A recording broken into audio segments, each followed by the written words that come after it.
What is up, everybody? Welcome to the AEW Dynamite Maximum Carnage Watchalong and review. Right after the Watchalong, it's Denise Salcedo and Righteous Reg. Reg, how are you, man? I'm doing great. It's your favorite rapper, your favorite writer, your favorite podcaster, media man. We are in the building, the California Connection. Very excited to be here, Denise. It feels like it's been forever since we've got on a pod together. It's so weird when we don't do watch-alongs, right? Like, I feel weird watching AEW and not having, like, instant somebody to talk about it with. Right. You watched a show without me, an AEW show without me? That's crazy. You actually obligated to your obligations on Saturday. I can't believe it, Denise. I know. I was watching Collision and I called you on the show, by the way, and you didn't answer. That's the second time, by the way, that I have called you and you did not answer. Well, I don't know when these calls are going to come in, at what time. I'm doing things. I'm outside. I can't be like, oh, let's stop this whole show. Let me get to this call with Denise. She's trying to do a bit on the show. I know what's going on here. Yeah, that's exactly what I was using you. I was using you for a bit, but today's show, I'm really looking forward to it. By the way, we're still 7 minutes away from the show starting, but I'm looking at this card and it's looking like there's going to be some interesting things that we're going to get into. We're going to hear from Ricochet. We're going to have the Hurt Syndicate versus Private Party and Mark Briscoe. Awesome. We're going to have Mariah May commentary. She's going to be doing commentary for the Women's Casino Gauntlet. Christian Cage versus Hook. Brian Cage versus Kenny Omega. Jon Moxley versus Powerhouse Hobbs for the AEW World Championship. Looking at this Maximum Carnage card, Reg, what are the things that have you stoked and excited? I mean, the other day you had texted me to see if we were going to do this show, and I was thinking, like, is there anything that's going to bring us to the show, bring people to watch this? And I was like, Kenny Omega's returning to Dynamite. What am I even talking about? Why are we even debating this? It's against Brian Cage, somebody who's insane, does a lot of crazy things, a great return opponent for Kenny Omega. So that alone was great. But then we get this surprise win last week from my big homie, and now he's going to be in this title match against Jon Moxley. Like, I think there's going to be a lot of really fun stuff on the show today. Yeah, I'm really looking forward to today's show. That's why I was happy that we did the watch along. At first, I was like debating, but then I was like, you know what? Let's just do the watch along. Let's just see what we can get out of it. But before we get into the watch along, everybody, I am so excited because get this.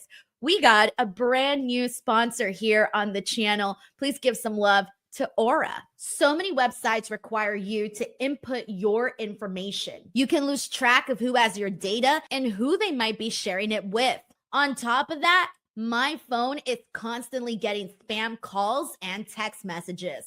So I wanted to share with you the new service that I signed up for and the sponsor of today's video, Aura. Aura is an easy-to-use app that includes everything you and your family need to protect your identity, money, passwords, devices, and more. Aura monitors the dark web to see if any of your personal information has leaked, emails, passwords, social securities, etc. Monitors your credit accounts and alerts you to suspicious activity fast. One-click secure VPN so you can shop, bank, and browse online securely and privately. Scan your devices for malware, ransomware, viruses, and more. Parental controls to let your kids explore the internet safely. Filter harmful sites, apps, and manage screen time easily. Automatically request removal of your information from various data broker lists and people search websites. I signed up with Aura and instantly they began monitoring my data to help me prevent financial fraud, identity theft, and if any of my information had been leaked on the dark web. If you or your family want protection against today's and tomorrow's threats,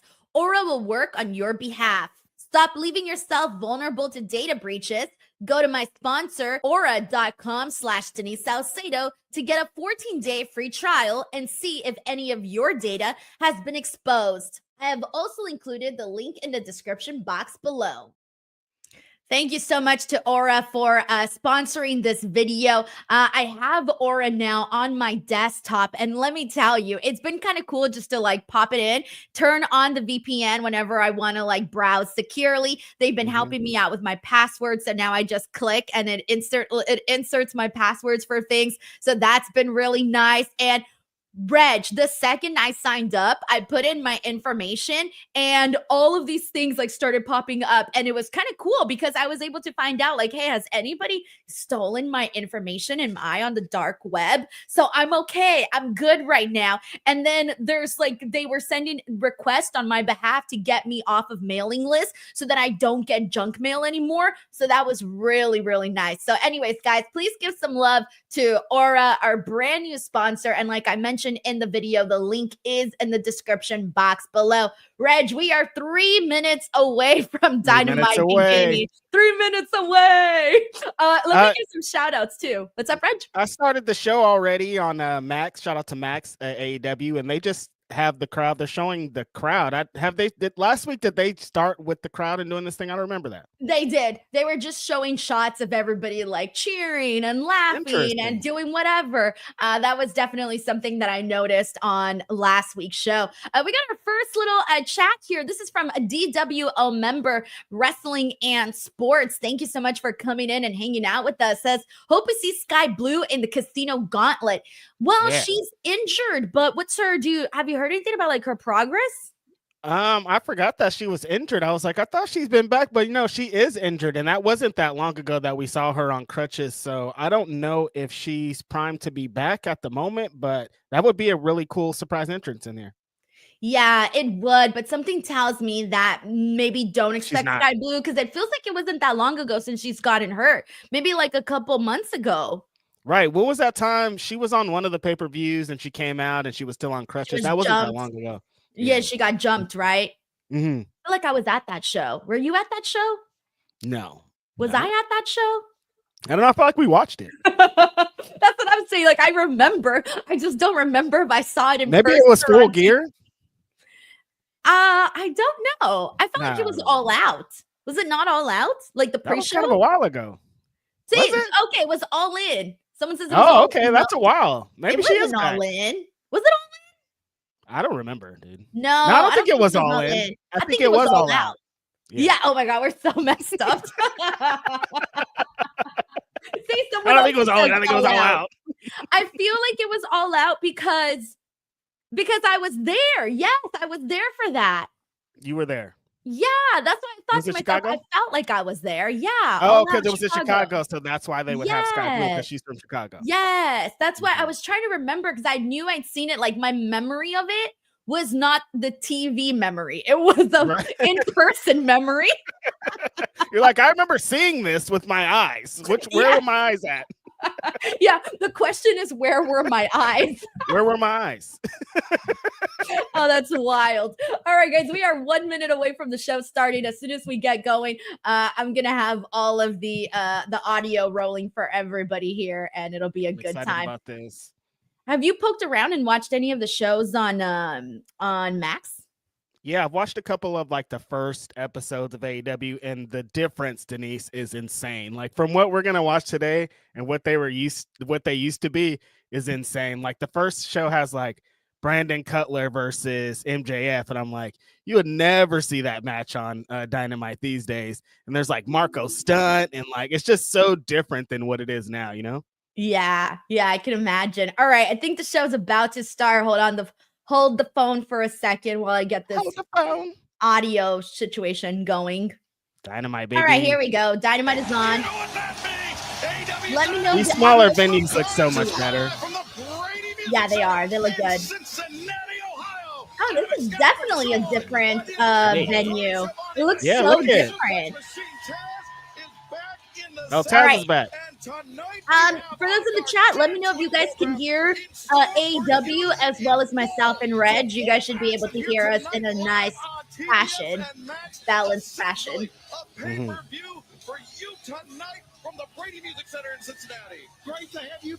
Taz is back, baby. Good for him. Hell yeah. All right. Okay, good. Everyone's saying that it's good. All right. Awesome. Sounds good. Great. We got another super chat here from Sheldon Jackson who says, times for Powerhouse Hobbs revenge for that IWGP World title match with Mox when he got hurt in Jacksonville. Expect it's the AEW World title and probably Death Riders BS. Yeah, I love Powerhouse Hobbs. I'm so excited for Powerhouse Hobbs, but Reg, Jon Moxley's gonna win.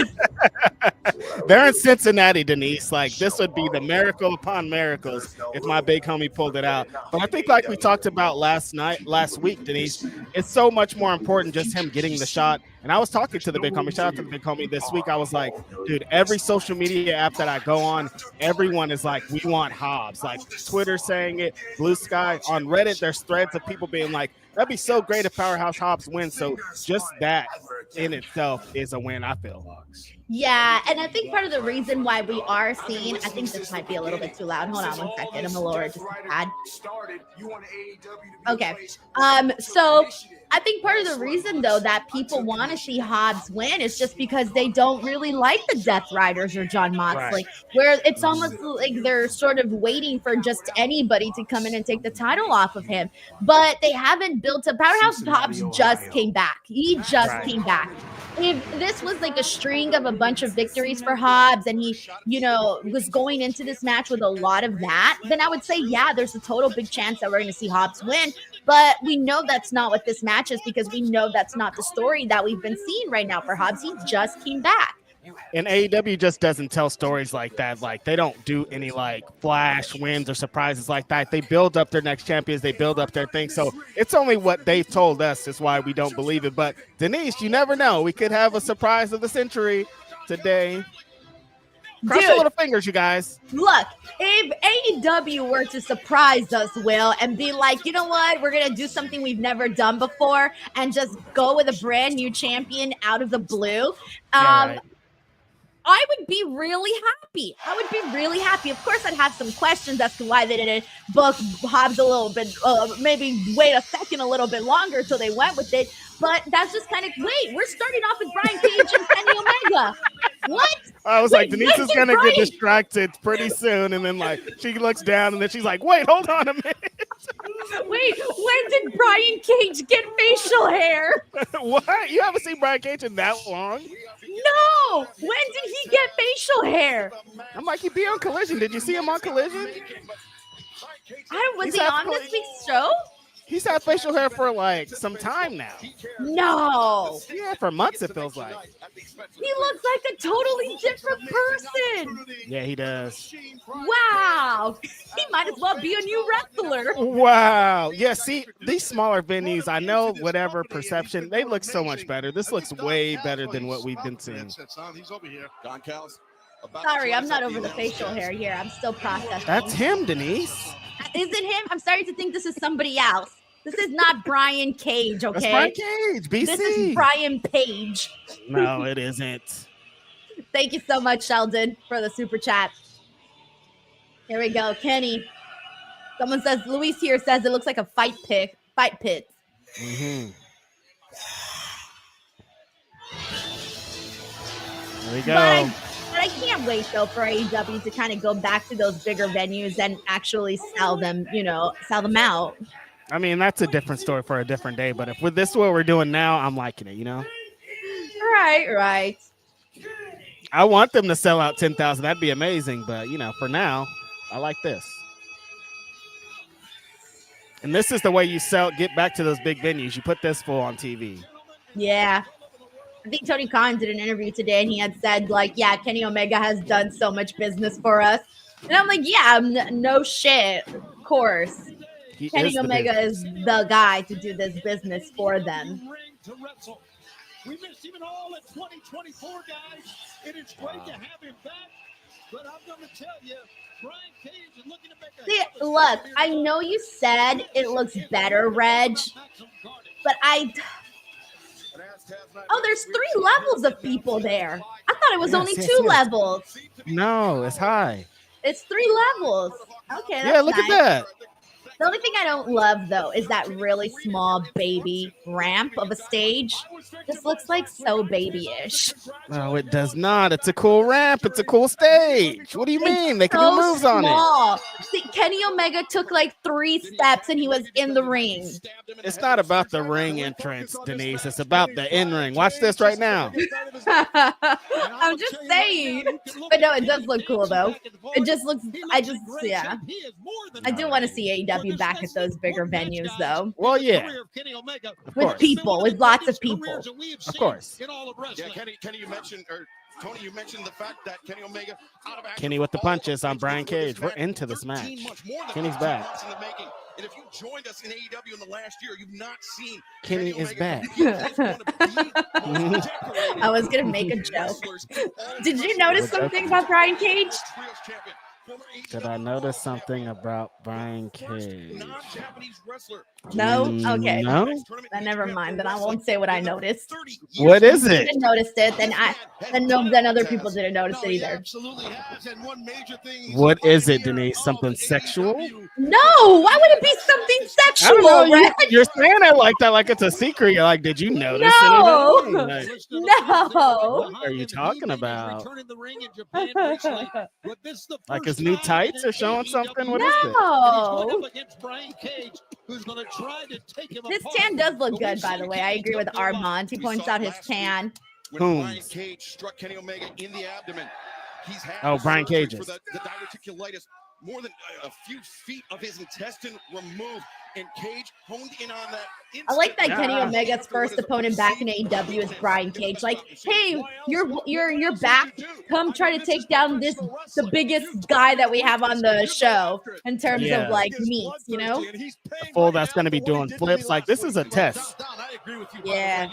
Test. This is a test. I mean, we did see him get like super bloody for that Wrestle Dynasty match with Gabe Kidd. True. That was a different match. This isn't.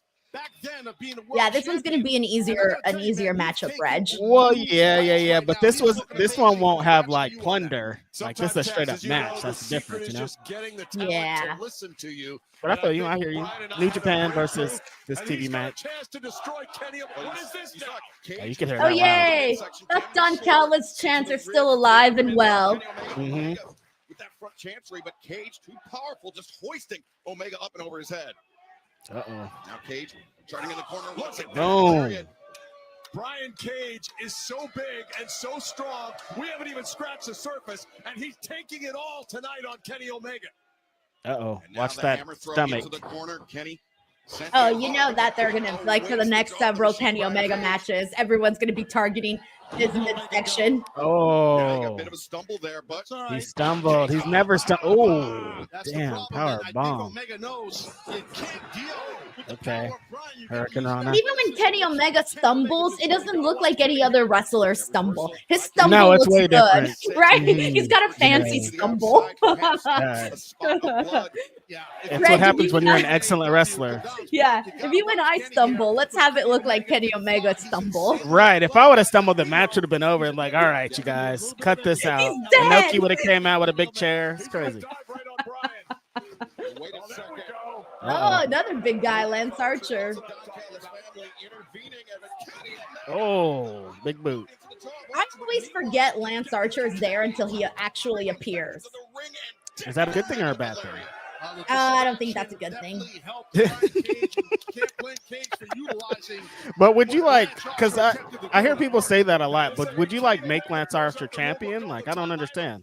What more could there not be? necessarily. I wouldn't say like, oh, go make him champion, but I do think that he should be built up to at least be a challenger to the champion. And if he gets over enough, then sure, we can see him as champion. But I think he's a guy that you should utilize to basically be the challenger to the champion. Well, yeah, I agree because everybody says that they want him to be champion, so you should do something with him, you know? Yeah, I used to be a bigger Lance Archer fan, maybe earlier in his duration, his earlier time with AEW. I must say you are more animated. But right now, there's not like too much to be a fan of. Yeah, that's fair. But when he does wrestle, he delivers. Oh no, Kenny's going to straight flat into the table. Taz can't be moving like that anymore too fast with his knees. Yeah. Hey, where's the ref? Not Don Cal. Oh, he's distracted. Don Cal is punching Rick Knox. Someone do something. I mean, Don Callis owed him that one. Hey, Kenny Omega is now 2-2 of basically like bleeding out in matches since he's like his first 2 matches back. Wrestle Kingdom bled. This match bled. This one feels like an accident, I think. But I think it's the same cut from Wrestle Kingdom. Probably. It looks like it probably reopened. We got another super chat here. What is up? We got a few actually. Let me get to them. Oh wow, I was really behind here. We got Lawrence Ross who says, "Hey Denise and Reggie Reg, ready for a great show." What's up, Lawrence? Reg, I feel like this is a show that can surprise us and be like even more than we have expected. You think? Or am I to have high expectations? No, I feel like there's something in this show that we're gonna be like, damn, that was really cool. And we're starting off with Kenny Omega. Like, how much better can you get?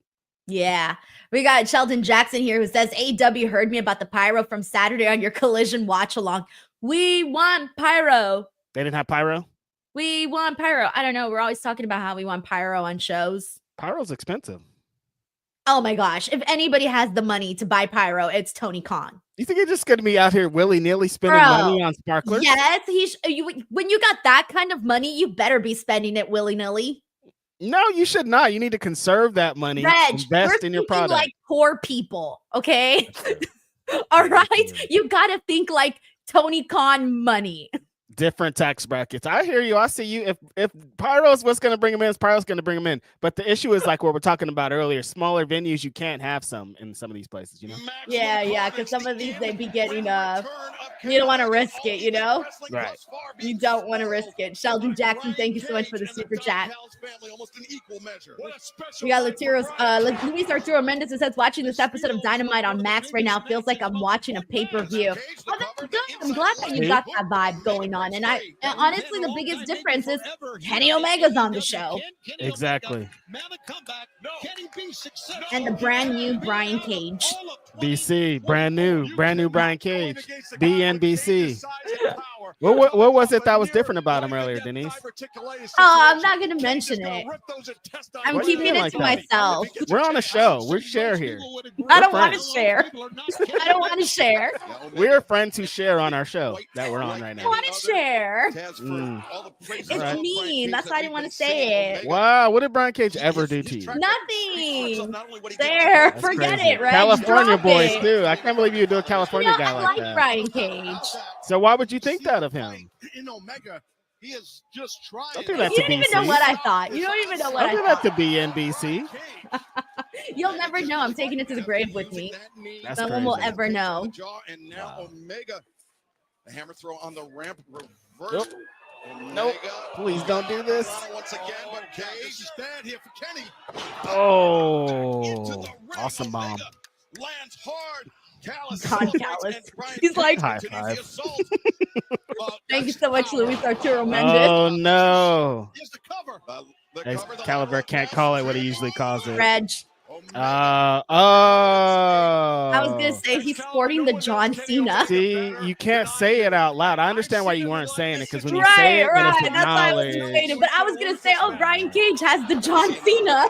He does. Where it's like really good everywhere, just like not in that one tiny little section. Shame. You got to get the turkey, big dog. Hey, it happens to the best of us, you know. Reg, you're next.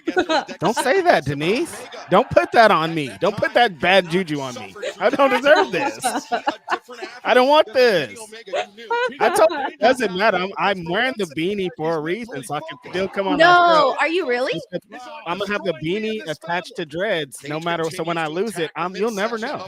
Oh, that's true. Because I was about to say, are you already losing it? Oh, no comment from Reg. I tricked this one woman with it. It was really funny. I was all, I'm gonna take my beanie off. My hair's attached, and she was like, she really thought it worked on her. Oh yeah, that shit was so funny. But no, this is real. This is my hair. I won't show you guys because I have the bit going forward. Are you gonna have the Hogan where it's like, you know, and it's just the bottom? Just the bottom. Yes, just attached, brother. That's amazing. Listen, I'm not gonna be shamed. Women's wear wigs. I can wear a wig too, a dread wig. That diverticulitis, multiple feet of his intestine removed in the surgery. Oh no, someone's starting the hashtag Rogaine for Reg. See? I feel like I'm gonna be out loud with it too. I don't feel like it works. Maybe I don't know. No, nobody that I've seen use Rogaine's works. You gotta go to Turkey. Yeah. Desi Baby says, was the Mohawk hiding it all these years? Nice. Oh shit, that was cool. Oh, that's it. He's done. target, but it still landed too. No, he's not done. Well, I did not read that very well. I hate when that That's not a happens. finisher. Yeah, but I like to see certain moments. Sometimes I misread moments, you know? And I hate that. Oh, man. Watch the knee strike. Into the bang, bang. Daddy here says, Daddy Kaju says, benefit of being bald, no need to ever purchase shampoo. Did you see that The Rock is selling shampoo? What? Yeah, dude. He's got a shampoo. He ain't got no hair. He says, his tagline is, if I had hair, I would have loved this 2-in-1 conditioner and shampoo. Oh my god! And it's 2-in-1 too. The worst. Yeah, that I hate 2-in-1. Denise, my biggest pet peeve in the world is men's. It's like shampoo, conditioner, body wash, oil, dishwashing liquid. I'm like, why is it so many things, dude? I just need it to be one thing. Yeah, it does not need to be 7-in-1. We could have 7 separate things. Get one shampoo, one. It doesn't all. There's no reason for it all to be one thing. It drives me crazy. No, whoever started that is a jerk for starting I it. hate him. Oh, that's it. Now it's over. Yay, Kenny! It's always first men win stuff. Like, back. why would I want to smell like Mountain Rush or like sandalwood and fucking cigars? Like, can I smell good like other people? You know what smell I like? Just the generic body soap one. You know the Dial? The one You that's like that one, the gold one? No, it's the clear one. It's just the basic generic Dial. It's just soap. No, It's just no soap. smell. I love that smell. The just soap smell. No, nothing in it. It's just soap. The just soap smell. The just soap smell. Oh, there's Kyle Fletcher attacking Kenny with Lance and everybody.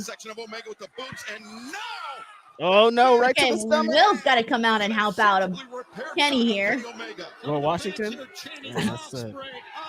What's Will Washington song? A Mariah Carey song?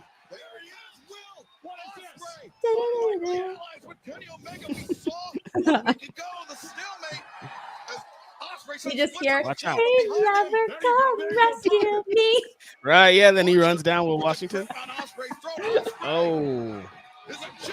That clipped out of it. Dang. So wild seeing Kenny and Will just both They gotta taking be out an the attack same team guy together. right now. Yeah, they do. Right? Look at them. Look at them. Yes. John, where are your men? I don't see him anywhere. Shut up, Shivani. Mhm. I can't. Oh, I was like, where are they arguing or are they like just yelling really loud? Oh. I was just about to be like, where's Takeshita? Damn, Kenny Omega be There he having is. everybody as an enemy. There he is. Oh, Kenny's like, I don't care about that belt. Let's fight. Good. I like this. Yes. This is exactly what we wanted.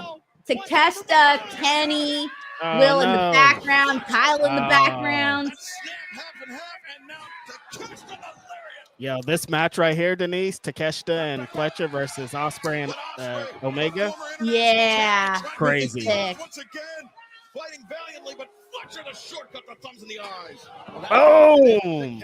Osprey's dead. And Kenosuke Takeshita did all of that with a freaking jacket on. He did a leather one too. The numbers are Yeah. basically 5-on-1 here. Oh, they're doing a tandem thing. Takeshita and Fletcher. Double brain buster. Whoop. Oh, he did the deal. Can I be honest? Yeah. I love Takeshita's the way he dresses. Like his style. See Why the do you gotta be baggy honest about pants, that? the baggy pants with the Converse and the black leather jacket. Takeshita is just like me when I go out to Target. Like that's my look with the That's your bun, fit. Yeah, with okay. the bun, the little messy hair, Yep. cute little Hey, you natural definitely look. see that haircut at Target very often on women. That messy hair. My Target look. Yeah. I most relate to Takeshita here. And gentlemen, if you didn't know, Target, the primest place in the history of places to meet. What, to like get women? The best place of all time. Target. Target. Have you ever been to? You've been to Target. Have you been to Target? Yeah, I think that was amazing there. Maybe I was like hit on like one time, but here's the thing: no one hits on me at Target because I always look like shit. See, I like the girls that look time. like that, though. That's my issue. Yeah, and then now I'm a little depressed, Reg. Why is no one hitting on me at Target? No game is being ran on you. No Riz anywhere in your area, Denise. That's crazy. No, I'm depressed. You're just looking like a little ghoul with your hair, your headbands on, all this shit. They're just like, I'm gonna leave her alone. I have an alter ego. Did you know that? Did you? Do you? Yeah, it's an accidental alter ego. So there's times where like I'll dress like so unfeminine and I'll just go places like with the ugliest clothes, like my husband's t-shirt. I'll go in my baggy pants and ponytail or whatever, no makeup, nothing. I just look like shit, right? So no nail polish, nothing that signifies that, I'm a girly girl, right? Mm-hmm. So it's so funny because now for the last couple of years, every time I go out and I don't look like I normally do, I just call myself Little Brother Bobby.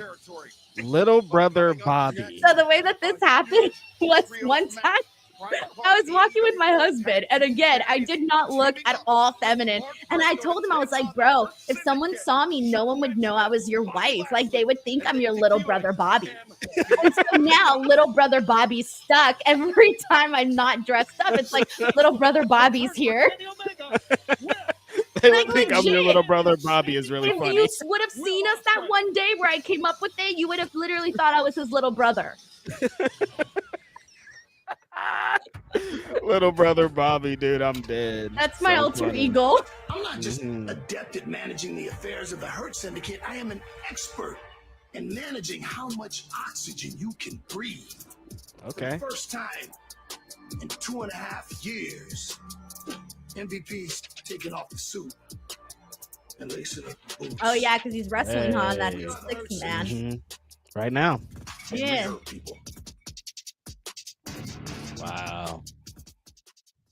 I kind of like how they shot that because the saturation levels of the colors on the camera were very, very high.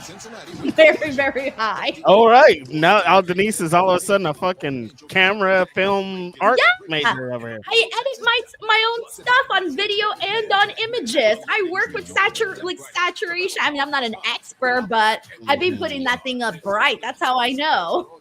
All right. Okay. I'm an expert, Reg. An expert? Yes. All right, we're on a commercial break. Let me catch up here with the super chats. Let me see. Okay. This is Speed Punk here who says, I like this venue. Reminds me of the good old Impact Zone from back in the day. Good vibes. See? Good vibes. I like it. Yeah, I like the Impact Zone. Caleb Cassidy here says, Taz and Kenny back. Nature is healing. Thank you. I feel ya. Finally. And Taz is good on commentary too. I like him on commentary. Yeah. Crazy 101 says, Triple H can't see color. What's up, guys? Hope all is good. Are you good, Reg? What's up, Crazy 101? I'm doing great. I'm doing fine. I'm doing dandy. I'm a lot better than I was last week. I haven't heard anyone say I'm doing dandy since like the 1950s, Reg. Because no one's been doing dandy since you've seen them, but I'm doing dandy. Thank you. Thank God. You're El Dandy. You're Al Dandy. El Dandy. Who are you to doubt El Dandy? Dandy? El Dandy. That's me, your boy. Shout out to El Dandy too. Grapple Geekery says it's fajita night here at La Casa de Lucha Adicto. I'm all over this opener. I have my fingers crossed for a Terminator clap and or stomps. I love it. Grapple Geekery. I had fajitas today too, so we're actually twinning with our dinner for today. I was gonna say you made them, but I know you didn't. Yeah, I didn't make them. You swear I made the fajitas. I don't even know how to make fajitas. You swear I made the fajitas. All right, I just got the fajitas, poured some beans, add some feta cheese on the side, and popped it in the microwave and had myself. And I did make the tortillas though. You made them from scratch? Yeah. No, as in like I took them out of the bag and I put them. Stop it! No, you didn't. That's not burner. That doesn't count. Making them. I heated them up. Did I not? Way different than making them. No, I made them. No, you did. In the microwave, Denise, you have to stop using the microwave. It's bad. I also made the beans. No, you did not. You got them out Yes, of the I can did. or the pouch into the thing.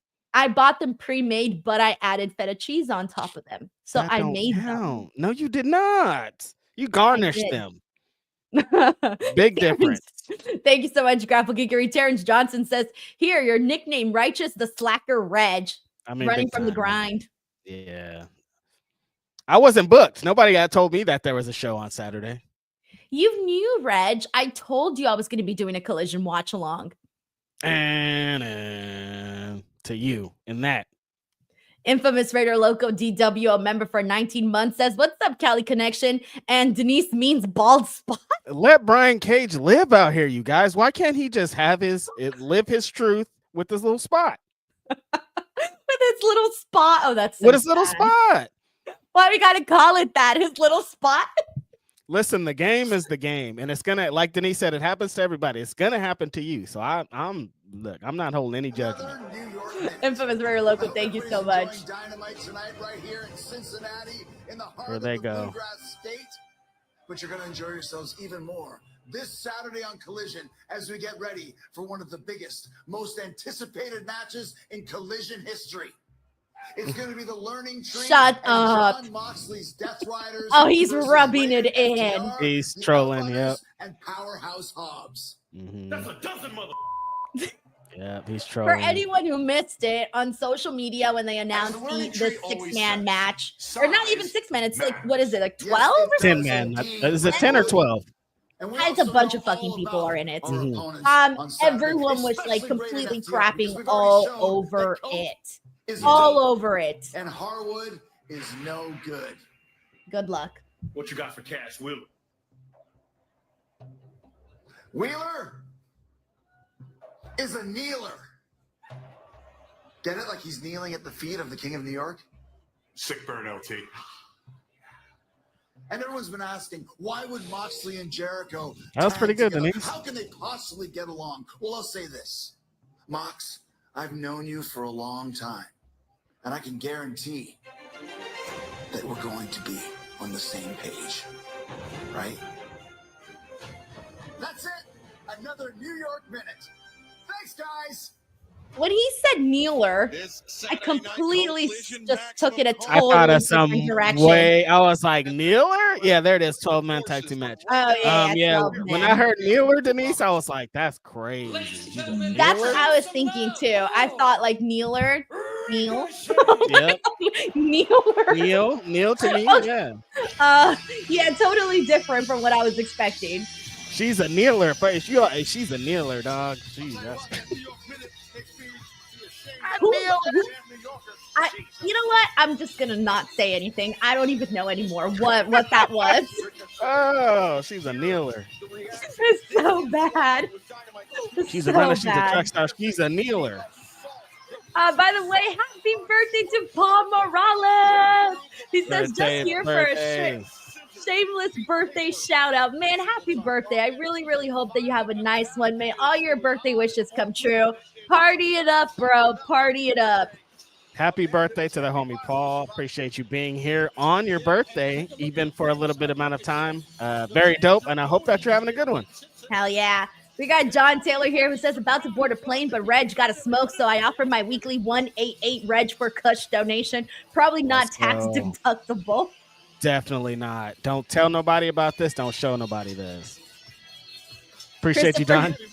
Turner says I used to be a manager at Target, and Reg is 1,000% right.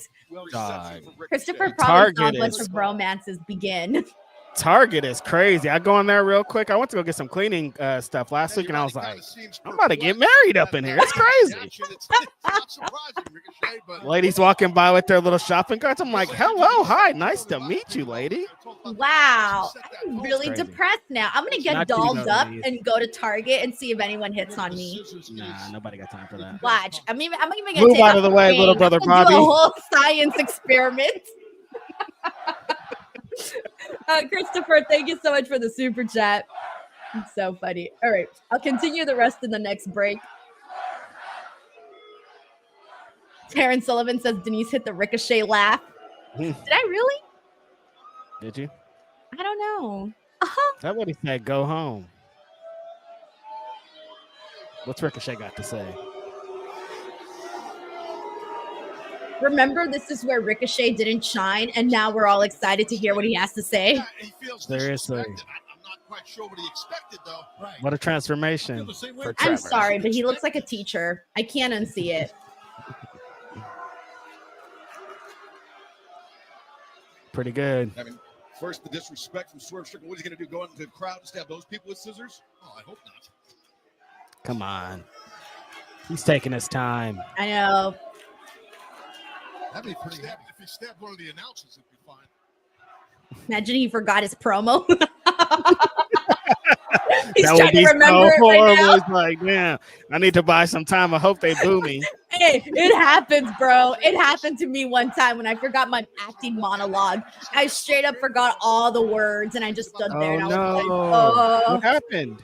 I choked, bro. This man can be when And that was the They end told of you to get my... off the stage? They're about to tell Ricochet to get No, I Ricochet to took get off the stage? myself off the stage. I ran out crying. I thanked everybody. I said, I'm sorry, and I left. It was one of the most You ran out crying like in the movies? Oh, Yup. so good. legit changed my career right after that. That's why I'm here right now. That was it. Damn. That Thanks was it. for that day.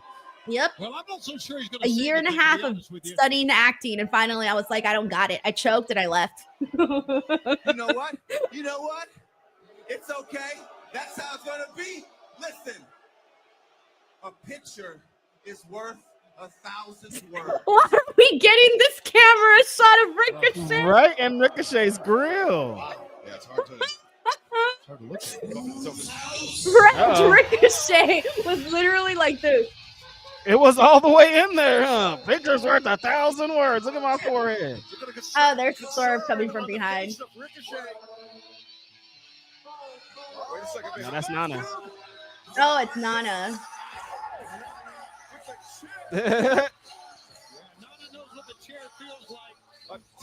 Nana said, come on down, come on down. There he is. Big chain. Damn, who's handling this camera, bro? I to think they're dancing. They're into it, Denise.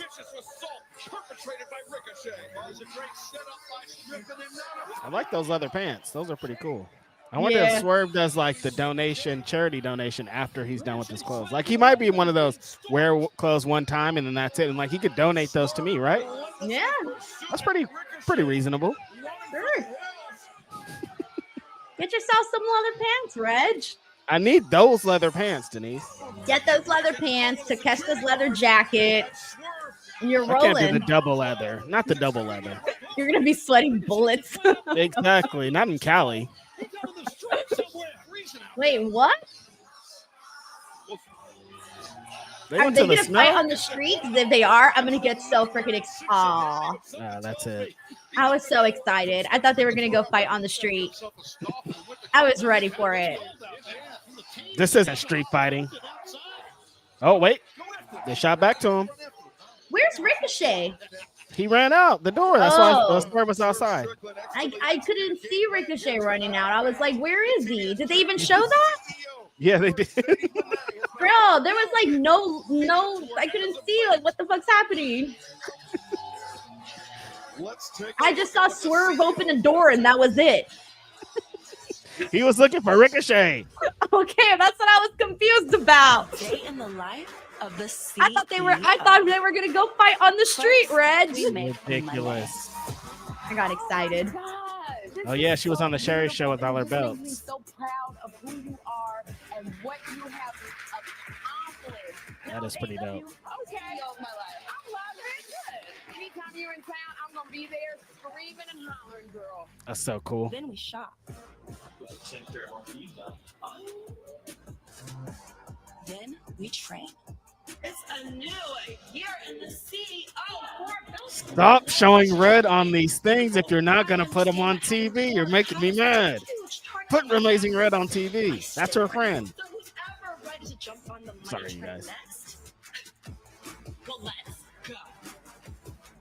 Money changes everything. Yeah, your taxes. Really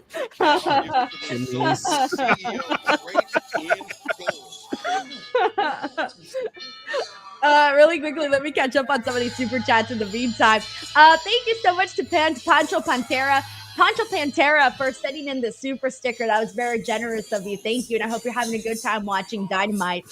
We got Paul Morales here who says, "What's your take on the Corey Graves situation?" I'm under the assumption that's a story. I thought that they were trying doing a bit with the New Japan thing. They saw what happened with Chris, and they were like, "Let's do our own kind of thing." And I think that's what it is, but it could not be. It's just wrestling. It feels like wrestling to me. Like he's like online with it. I wouldn't feel like he would put his career on the line for a tweet. That just doesn't make sense to me. That doesn't seem very smart at all. Crazy. Corey MacArthur here with a very generous tweet. Super chat says, "What's up, Fred? You know the word on the street is we are known now as the DFWO. Denise Fatu World Order, lol. What? The greatest podcast on the planet with Denise Fatu, Salcedo, and Black Beanie Cap wearing Righteous Reg. I know you're not on Twitter anymore, Reg, by the way, which completely sucks. You need to get back on Twitter because I can't keep filling you in on all of these stories. Listen, I need you to fill me in on all the bits, Denise. You have to be my my connection to Twitter because I'm off there. We off that. Okay, well, this one was not a bit that I made, but a bit that AI decided to do. So remember when I did that AI, like artificial intelligence? I don't like him. No, not a him. AI. Yeah, I know. I don't like him. Okay. Well, someone messaged me on Twitter that AI, for whatever reason, is saying that I'm Jacob Fatu's wife. And the reason why I think AI is saying that video. Because of the video that I did with him where he was talking about his wife, blah, blah, blah, and the 7 kids and all of that. So AI just has me listed as Denise Salcedo's Jacob Fatu's wife. That's pretty good. That's my new bit. I'm part of the bloodline, Reg. Because he was telling you about his family, and now AI's like, "Oh yeah, she's the wife in the video he's talking about," but you're just being talked to. Yes, Gotcha. exactly. The best part is a bunch of people were like having a lot of fun with it, but then there's like a couple like random little accounts here and there that like legit believe it, and I'm like, guys, you do realize this is a joke, right? It's a bit. I think for the most part, everyone's having fun with it, but there's those random accounts that like legitimately think it's true. And I'm like, ooh. Because to some people, this is real to them, you know? Listen, MVP, it's been a minute, as we heard. It's wild, Reg. It's wild. But the jokes are funny, though. The jokes are very funny. Corey, thank you so much for the super chat. Thank you. My favorite one was when someone said, "No wonder we never see Denise's husband." Oh, my God. That was my favorite one. Jacob Fatu this whole time. Yeah. It's not, you guys. That's so funny. Shout out to this match. There's a lot of black people in this match. Oh, am I not supposed to say that? Sorry, Reg. We don't see color. That's a joke. That's right. That's right. Yeah, yeah. So any joke here on our podcast. Just making sure. They're gonna get Denise canceled on that one thing. Like, wait, Denise is talking crazy. Yeah, no, you need to. It's kind of like Reg. It's kind of like when I make like Mexican jokes. I got to start off with just so you guys know I'm Mexican. Blah blah blah. Then I can make my joke. Exactly, because some people don't know. Right, exactly. Dangerous, unpredictable, but resilient as well as tough. I'm gonna start putting disclaimers on everything, just so you guys know this is an inside joke. We have a bit. Don't overreact, please. People are gonna be like, Reg, how could you have a podcast with Denise? You let her say this right next to you? Oh, those people really do that too. Dr. Umar's gonna come get me. You let this white woman say this. I'm like, she's not a white woman. They're like, well, she looks like it. I'm like, well, she doesn't really though. But this white woman making Mexican jokes. Crazy out here. Look at that. They're like, look at this picture of her in high school. She's white. She looks emo. I can't. This is so funny. Now, Tez, I've noticed that MVP has taken all of the in-ring action for the Hurt Syndicate here. Wait, when's the last time we saw MVP wrestle? He's not hiding behind Benjamin Lash. He said it's been 2.5 years. 2.5 years? He did Bloodsport, though. I don't know if they shit. want that out there, but he definitely did Bloodsport like 3 months ago. Wait, say that again? He did Bloodsport against Josh Barnett Oh, like I 2 or didn't 3 see months that. ago. They tagged both of them. Now Shelton Benjamin. The like televised match was 2 years ago. Televised. Oh, okay. Just from recent history. I was gonna say must have been in WWE. Definitely was in WWE. And fans don't go anywhere because the action continues live here on TBS and Max. All right, we're back on a commercial break. Let me catch up here with the super chats, by the way. All right, let me see. We got Speed Punk here who says, also, who's excited for the women's gauntlet match? Who do you think will make a surprise entry in it? Me, I want to see Billy Starks. That's Speed Punk. Oh my God, imagine we got Athena.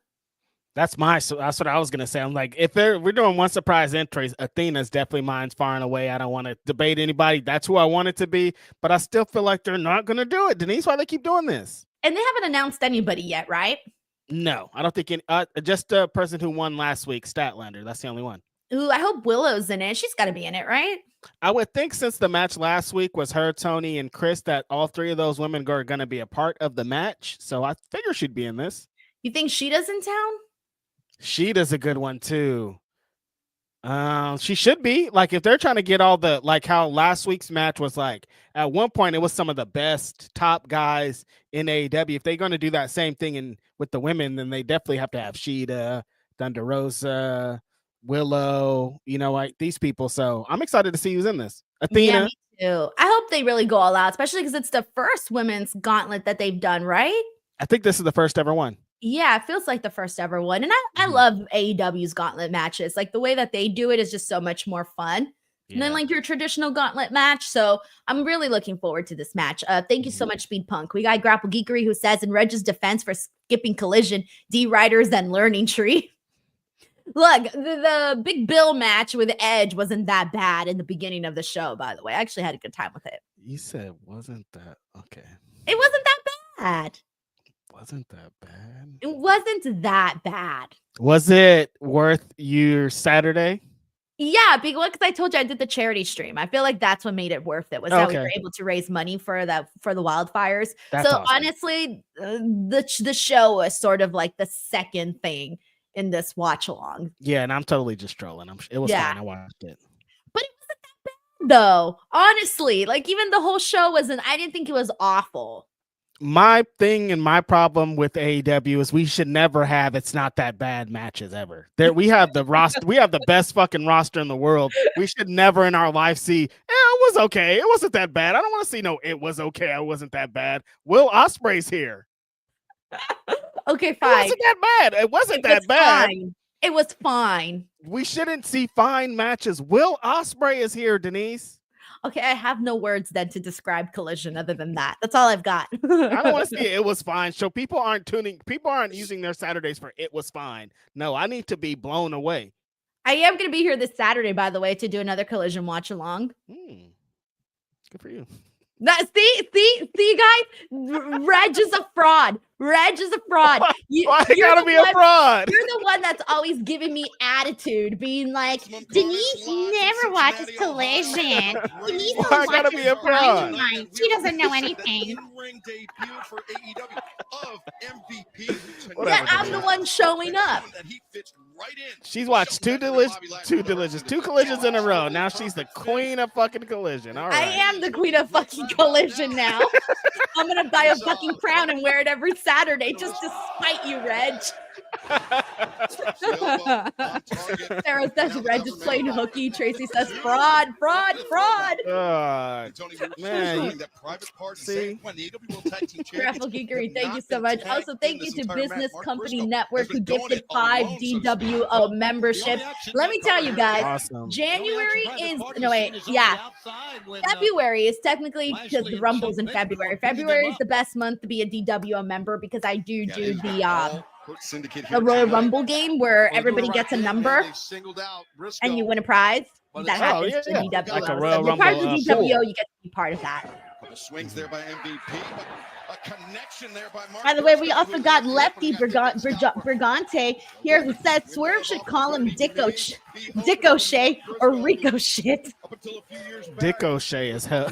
That's insane. Ricochet has me. Ricochet is crazy. All right, Ricochet. Could be in a Ricochet. That's pretty good. He should call him that. Yeah, I think that's actually really great. Thank you so much for sending this in, man. We also got Gio here who says, Reg is so on point. I always make sure I look on point before going to Target because you will find me cutie. Listen, Denise, it's a real thing. You go onto Target and you're like, oh my God, like we could get married up in this Target right now in this aisle. A bunch of them. Every aisle. Go to the cleaning aisle, you're like, yo, what's up, lady? Go to the fucking snack aisle. Hey, what's up, lady? Any aisle. They're all over the place. And what do? You just go up to them and say hello? Well, it depends on what your bid is. You know what I mean? You gotta do like the look at the same item, thinking like, oh, you're looking at this? That's crazy. Oh shit. Well, have you tried this one before? That's a really good one. Have you tried this one before? What do you mean? Why are you looking like that? Because usually I just go, excuse me, and I grab my product and and that's why nobody is trying to get with you or talk to you because you're being rude up in the Target. You got to leave some space, Denise. Well, you shouldn't leave space because you're married, but usually the women leave space. I still want to be hit on. Damn, I'm not moving like that. You got to give us some space. You're like, get out of the way, dude. You can't be like, get out of the way, dude. Nobody likes that.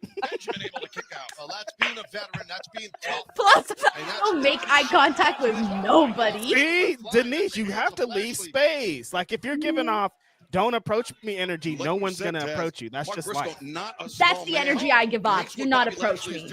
Right. And no one's going to approach you. I'll be like, you have those faces too. Resting bitch face, Denise. I have RBS? Yes. Well, when in that mode, when you're not like being nice on camera, if you're just like going to Target, resting bitch face for sure. Don't be sad about it. It's classic Latina. It's a chola mentality almost. In my mind, I look so nice and sweet. And then in real life, I'm like, yeah, exactly. In your brain, you're like, da, da, da, da, da. But in real life, you're like, get out of my fucking way. Oh, now I'm depressed. I'm gonna go to Target, okay? I'm gonna walk around for hours until someone hits on me. What's worse what if someone hits on me, but I don't like them back? It needs to be somebody that I gotta be flattered about. Yeah, exactly. You don't want like some hollow hit on. You want a real hit on, you know? No, yeah. I don't even want to tell you about the last people that hit on me. Damn, Denise. You're going outside. It hasn't been going too well for me. You're going outside out here, Denise. I know. Especially because everybody who hits on me, they think I'm a lot younger than I am. And I have to be like, bro, I'm old enough to be your mother. Bye. Oh, I know what kind of fools are hitting on you. Yeah, I get the teenage boys that are always like, and I'm like, no, please, no. And then I have Look to go at her. We're the same height. Yeah, I have to go to my husband and be like, bro, a kid that was my brother's age just hit on me. Yeah. When you said that, I was like, probably fools your brother's age. I was thinking, yes. Confirmed, yeah. Mm-hmm. Yes. You look like you're the same height, Denise. But in a way, I'm like, okay, good. I still look young enough for them to think I'm in their high school or college, maybe. That's what you need to take out of this. Like, you look young. You're still going to get carded for the next 20 years. Well, you don't need to buy anything where you're going to get carded, but you would if you did. Yeah. And I've only ever been hit on by one woman, which was also very upsetting. I feel like I should be getting hit on by more women because if a woman thinks you're attractive, to me, that makes me feel like I must be really good looking. Exactly. And only one. It's like if a gay man hits on me, I'm like, hey, what's up? I'm really out you got here. game. I'm doing like, this. oh like, shit. I must be doing this today. Yeah, you're like, I can attract everybody. Yeah, what? it's wide open out here. Yeah, everybody's seeing me. You know what I mean? I feel you. Have you ever had a guy hit on you? Oh yeah. Me, it was just the one time. That was it. And I didn't know how to react. Thanks. Like it's funny. It just happened. I went to karaoke like a week or two ago, and I walk in with somebody, and immediately a guy locks eyes with me, and he's like, "Oh, hey, I like your outfit." I'm like, "Oh, thanks. I like your jacket." He's just going into. He's like, "Can I buy you a drink?" I'm like, "Sure. I don't care. I like drinks. I'm thirsty." And so like we go and sit down, and like he's like hitting on me hard, and I'm just like, damn, I don't know how I'm gonna get out of this, but I'm like, oh hey, I'm here with somebody, fool. Like, what do you like? It wasn't. I didn't walk in alone. Like, somebody's here with me. He's like, oh, you're with that person. I'm like, yeah, fool. This person's sitting right next to me. What's going on here? Reg, I love how you're like, oh, you want a drink? Yeah, sure. You want to? Yeah, I mean, I'm not gonna turn down a drink or a talk, Denise. Like a free drink and a little chat, sure, okay. But where's this going? And then he's like, start talking about like, he's like, oh, I'm a hoe and I'm all this. I'm like, all right. What? Yeah. No, he started getting into it. Like he was like, I function at this certain frequency and I like to do this and I be in these streets. And I was like, whoo, we're getting a little too far in the weeds for me, brother. Wow. Yeah. Wow. But I mean, That's good so beer funny. though.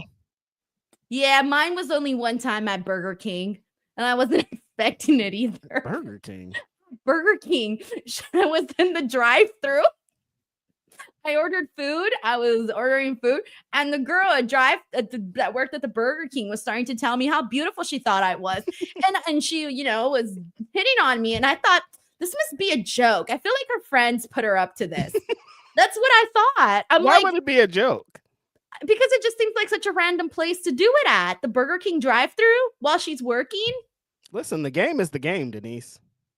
So anyways, I said, thank you so much. And I was like, oh, I must look good today. Thank you so much. Thank you so much. That's how you respond. Thank you so much.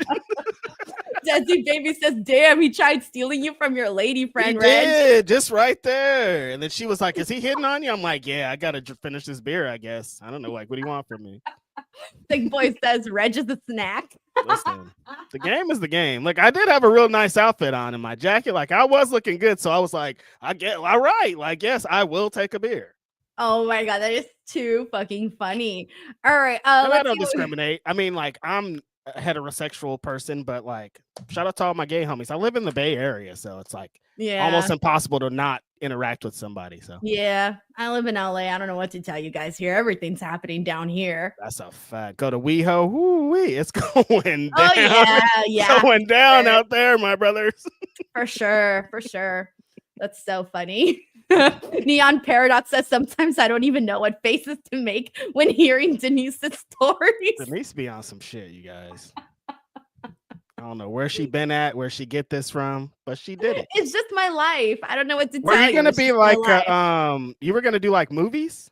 Like you were gonna be a full-blown actress? Yeah, I wanted to. I wanted to be the next Mexican Nicole Kidman. I thought I had it in me. I could have been the Mexican Nicole Kidman, Reg. Why Nicole? Because I thought she was the best actress. Like at the time, for many years, she was my favorite actress. And I wanted to be just like her. Mexican Nicole Kidman. We saw the return of Swerve Strickland. Legit. I'm crying, dude. Oh, look at that. Swerve versus Ricochet in Atlanta. Oh, that's a while from now. That's like 4 weeks. No, that's some build-up. 3 weeks. My bad. 3 weeks. Double J coming through. The Mexican Nicole Kidman. Minimal says, damn, Reg, you didn't have to laugh that hard. Oh, no. That shit was funny, dude. Be a marvelous actress, Reg. Just the fact that you chose Nicole Kidman, who is a really great actress. I'm like, damn, you were like really reaching for the stars. Well, yeah, I wasn't going to try to be no mid actress. You could want to be like J-Lo. I don't know. No, I wanted to be like the top actress. Mexican Nicole Kidman, okay? You ruined my dreams, Reg. No, you ruined your dreams when you forgot your monologue. That was so bad. No, what's worse is that I was dating a guy at that time. And I called him crying after my experience. Bro dumped me like 2 weeks later. Oh, damn. He's like, damn, she can't even live out her dream. I can't be with this person. I thought, damn, man, my whole life sucks. Listen, Denise, think about it. Like you had a whole thing and then you were just like done with it. Like put it in his perspective. He's like, she could be done with me any day if she could lose her dream that quickly. Lies. What do you mean? The world was rejecting me at that time. That's a fact. It just wasn't your time. Let's see what MJF has to say. Shout out to our homeboy and our friend MJF. What a great guy. Jeff Big fan of Jarrett, him. you have yet to learn the definition of the word. Last week, I gave you the opportunity of There's a that ring. lifetime, bud, and you had the audacity to turn me down. Oh, got me good Mexican Nicole Kidman. Don't even get started. I'm dead, You were dude. too lazy to enter the casino gauntlet, so you came up with the I'm act dead. and everything. So good. What was your monologue? Do you remember? Okay, hold on. I lost my cool. No, don't even remember it. Listen, Nah. At Yeah, all. of course. I mean, you didn't remember title. it. I'm MJF, okay? I'm like, yeah, that was the issue. You didn't remember it. Yeah, it was so bad. Put me in the Hall of Fame. I'm a living legend. You walk around like you're 1-2. You definitely have all these dumb schmucks convinced of it. Boo. But allow me to school all you simple-minded folk on the real legacy of the last outlaw. Emphasis on last, because Jeff Jarrett is the last thing you see before your favorite wrestling company dies. Yo. That's crazy. You know, Double Jeff J, laughed. this whole one more year with the possibility of you winning my Triple B would be a whole lot cuter and warmer and fuzzier if you weren't literally the definition of a pro wrestling Grim Reaper. How sad. So How I'm sad. talking, guys. Sad. What What are are you you doing to Double J, bro? Double J does not deserve this. No. You know, when I think about your career, Jeff, it's enough to make me want to drink. Oh, Jeff, I just took it way too far. I know you're a raging alcoholic. Recovering. I'm sorry. You know Max what? is such an What idiot, a great dude. idea, guys. How about, but listen to me, you skank. I'm talking. Shut your fat mouth. Is he allowed to say half those words? I don't think so. I don't think you can say that. I don't think you can either. I don't know the word. Rules. I send your ass packing back to rehab where you belong. Jesus. But hey, Jeff, do me a favor. Can you make sure that sexy MILF of a wife of yours is around? Listen. I happen to be a big fan I'm listening. of Karen. But you know what, dude? I'm not a monster. I'm salt of the earth. When I'm through with her, I'll ship her over to Tennessee for you. That way, you can be the first man in history to know what a generational talent and an Olympic gold medalist balance tastes like. I knew he was going there. I knew he was gonna go there. Max. Not only Terrible. everything you just said was crude and stupid, but it's all been said before 1,000 times. It's all been done before 1,000 times. But let's get to the heart of the matter, Max. Let's get right down to business. Tell him, Double J. You know, I know that the best years of my career are behind me. But last summer, when I entered the Owen Hart Cup, the AEW fan base, they awakened a passion. Oh, yeah. I forgot about that. They awakened a desire People wanted that him I to didn't win. even know I still They did. had. And Max, I'm going to do everything in my power to keep that passion going, that fuel going, because it's the one thing that's going to put me on track to become the AEW World heavyweight champion. But old Max, let's get back to your stick. You think But old you're gonna Max. come out here and poke fun at me? Are we talking about my girl Karen? And you're gonna hurt my feelings, right? Oh, Max, Pretty sure I did. You before you were you. Everything That's a stretch. you can say or everything you can do, I've done. I did it before you, and oh yeah, I did it better than you. That's another stretch, Double J. But Max, hold on before we get all bent out of shape here, because you confused me. You really, really confused me. Because I don't know if you're a dumbass or if you're just a scumbag. But knowing where you come from, maybe it's all the above. You know, because Max, there are days, hear me out, there are days that matter of fact, I feel very sorry for you. He is your scumbag. But let me just give you a little family history about this scumbag. Because he had a tough upbringing. I actually feel sorry for him on some days. I mean, Max, it's being tough. It's really tough being raised by a call girl mother. What? And you know, your old ambulance chasing attorney old man, I mean, being reared by those two, it's tough. And, you know, I know for a fact that when your dad knocks your mom up, she still made him pay for that shit, didn't she? But hold on, Max. You know, the old saying goes, we all marry our mommies. Pretty appropriate for you because your old lady is nothing but a Canadian call girl. And Max, who calls them call girls? This very ring. Call girl. Yeah.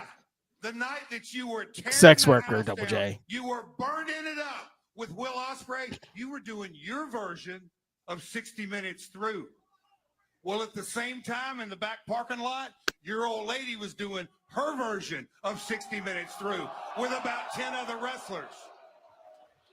Damn.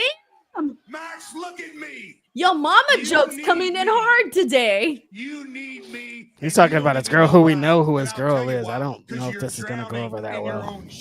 I'm already confused. Are we talking about his mother or his girlfriend? He said his old lady. Talking about his girl. I thought that of his mother. You may be an He switched it up. But at the very core, you're a scared little boy. You are scared to enter the gauntlet.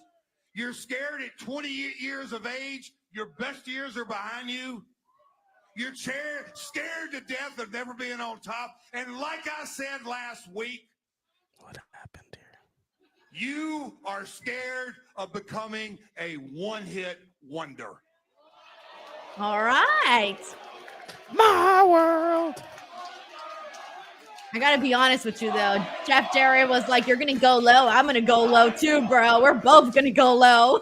He went low. No. You listen to me. One-hit wonder, scared. I am nothing like you. I didn't need my daddy to make me a top guy. I didn't need to start my own company to make me a top guy. All right. See, I don't think he wanted to get in the mud with him. I was gonna say that's not really a shot, though. I would say that's actually kind of a compliment that you can start your own company. No, it's not. AEW was literally started off of these guys that weren't in WWE. MJF is the Way only different. man to thank for the biggest professional wrestling show of all time. If Tony Khan had a son and he made his son the champion, then that'd be that. Then we could relate. Jeff Jarrett's delivered on his own. He's come through. Yeah, his daddy was right there. In the world. Laugh all you want, old man. And then I got screwed.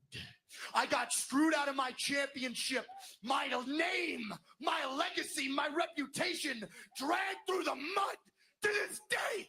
The same people who put me on a pedestal now have willingly, with a smile on their face, taken it out from underneath me and treated me like nothing. I ain't nothing. And let me tell you something, Jeff. I don't want to win the World Championship. I need to win it so I can shove it down each and every single one of their throats. I just realized MJF's scarf matches his shoes. Instead, I have to wait in line for Jeff Jarrett. MJF starts spitting. This is the shit I'm talking about. Hold on. Jeff. With all due respect, these people, you know, they're not very bright, okay? With all due respect, no wrestling fan has ever given a single solitary shit about you. With all due respect. But you know what really pisses me off? Slap nuts. The fact that just because you were best friends with Owen Hart. Oh no. Where's he going with this? You're owed a grand finale. You know, you might have had all of these stupid, simple-minded schmucks convinced, but I see through your bull. During the Owen Cup, I saw right through you, you carny succubus. You are nothing more than a leech riding the coattails of your deceased friend. Oh, did I strike a chord, Jeff? I thought you were all tough. I thought you were the last outlaw. I guess you don't like it when I talk about your old pal, Owen Duke. God, that was a long time coming. Yeah, thankfully, Jeff Jarrett shutting up MJF with those big right hands. MJF trying to cover up. There's security. Jarrett unloading on MJF. I'm going to go out on a limb and I'm going to say that this was probably checked up on with Martha to make sure that this was okay. Yeah, I would think so. Yeah, because Tony's done that several times where, like, yeah, totally. You know, they go to Martha and check in with all of that, see if it's okay to bring, you know, to do certain things. Oh, he grabbed Karen. MJF hold Karen hostage. What's wrong with him? Reg, jealous of MJF right now? Hey, watch out. I'm getting behind Karen like that. That's crazy. A coward. Reg, you're like, wait, I got this.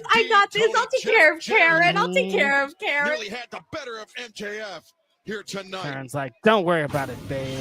But fans coming up this Saturday, 8/7 Central on TNT. Oh man, this was a lot. This was a lot.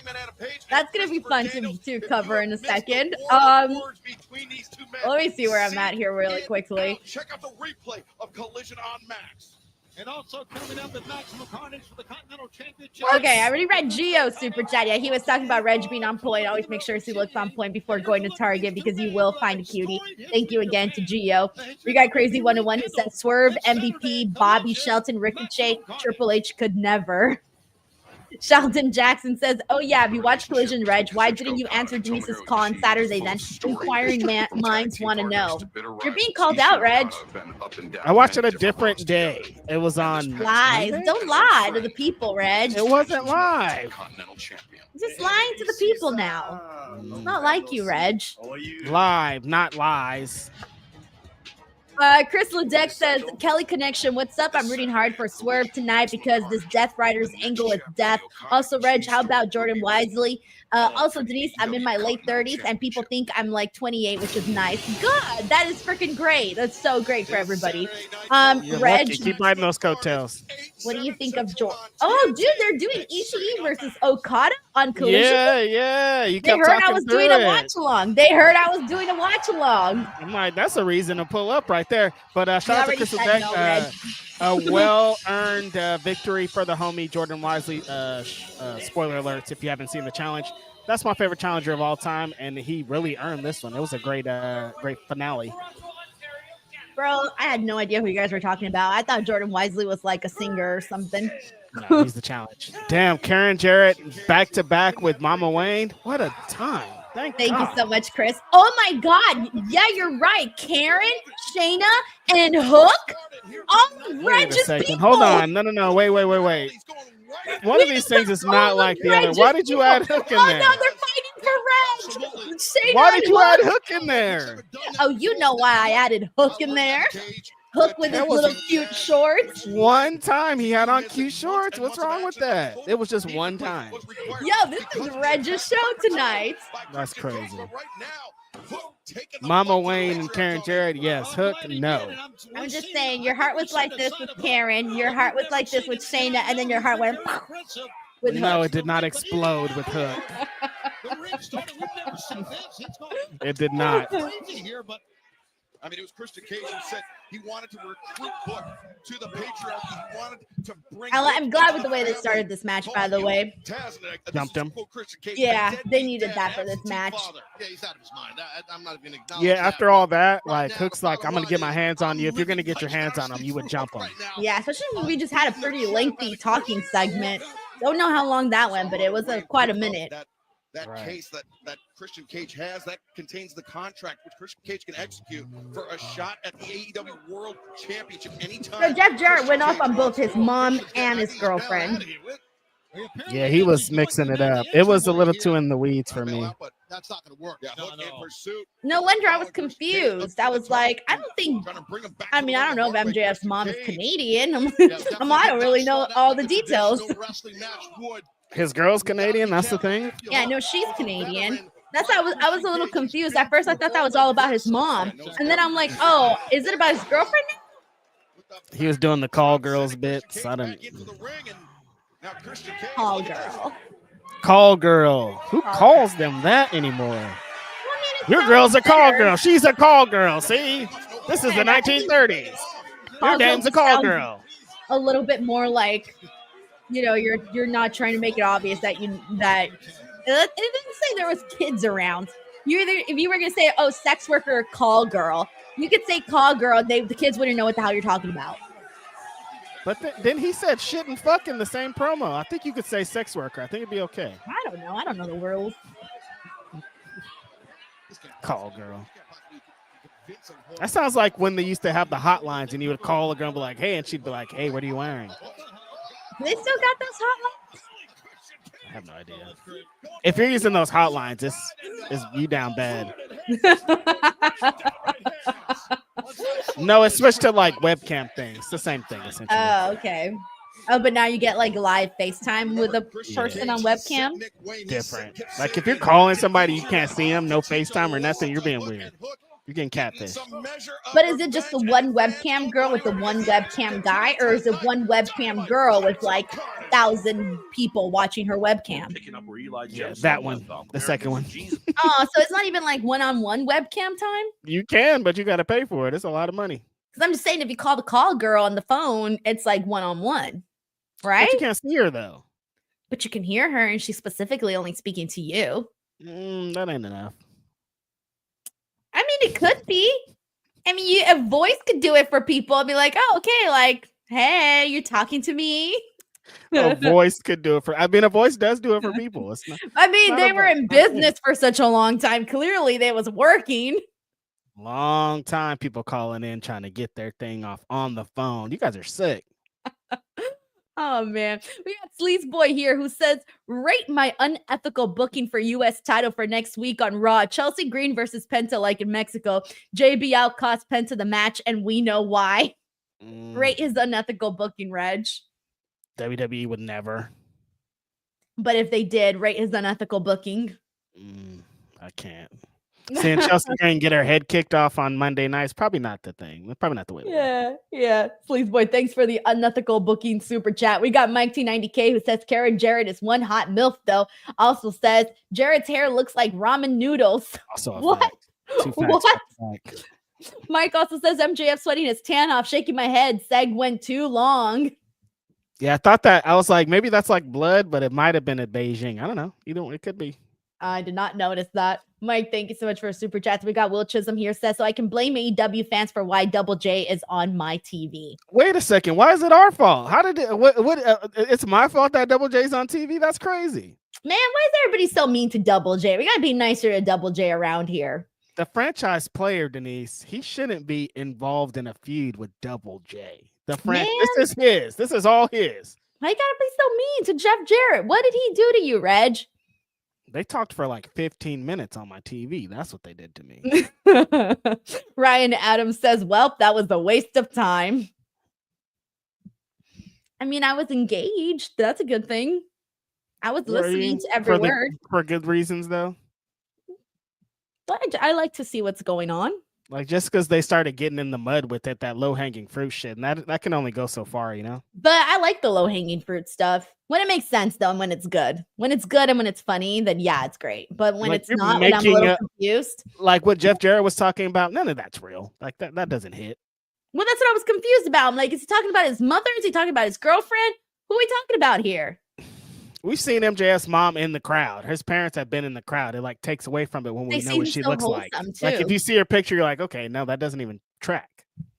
I got Mike T90K who says, Mama Wayne, G-Yacht. Yeah. I learned what that meant last time, but I don't remember anymore. Mm-hmm. All right, Crew Kid 52 says, I'm not entirely sure why we had to go there with that Max Double J segment. I like both of these guys, but it didn't seem necessary. Controversy creates cash, brother. I don't know what to say. I mean, look, was I paying attention? Yes. Thumbs up. I guess that's a win. This is Maximum Carnage, and I'm telling you right now, we have seen Taz. I thought the Kurt Angle stuff was effective. I was like, oh shit, you really went there. No, the best part was when Max started cooking at the end, and he was like, no, I'm real. I'm this motherfucker. I don't need you for this. Like, that was the good part of it. But it took so long to get to that part. We got, thank you so much, Crew Kid 52. We got Doppelganger 399 who says Karen versus Mother Rain Reg on a pole match. That's a good match. I'd be on the pole for that. You'd be spinning and shit. Mm-hmm. You'd be like Roosh. Just on the pole, waiting for my lady to come get me. Good match. Amazing. Thank you, Doppelganger. Grapple Geekery says, as an Alicia Atoot fan from way back, boo. That's how I felt, because like we know who this is that you're talking about, Jared. That's why it's also double not gonna hit, because like there's people that are listening to this that are a fan of this person, you know? Yeah. It's just the generic going after like partners and mothers. That's usually what people do. Terrence Johnson says Jeff Hardy said he could have been bigger than Cena if he was sober. Yeah, I saw that. I saw that interview bit that he did. What do you think about that, Reg?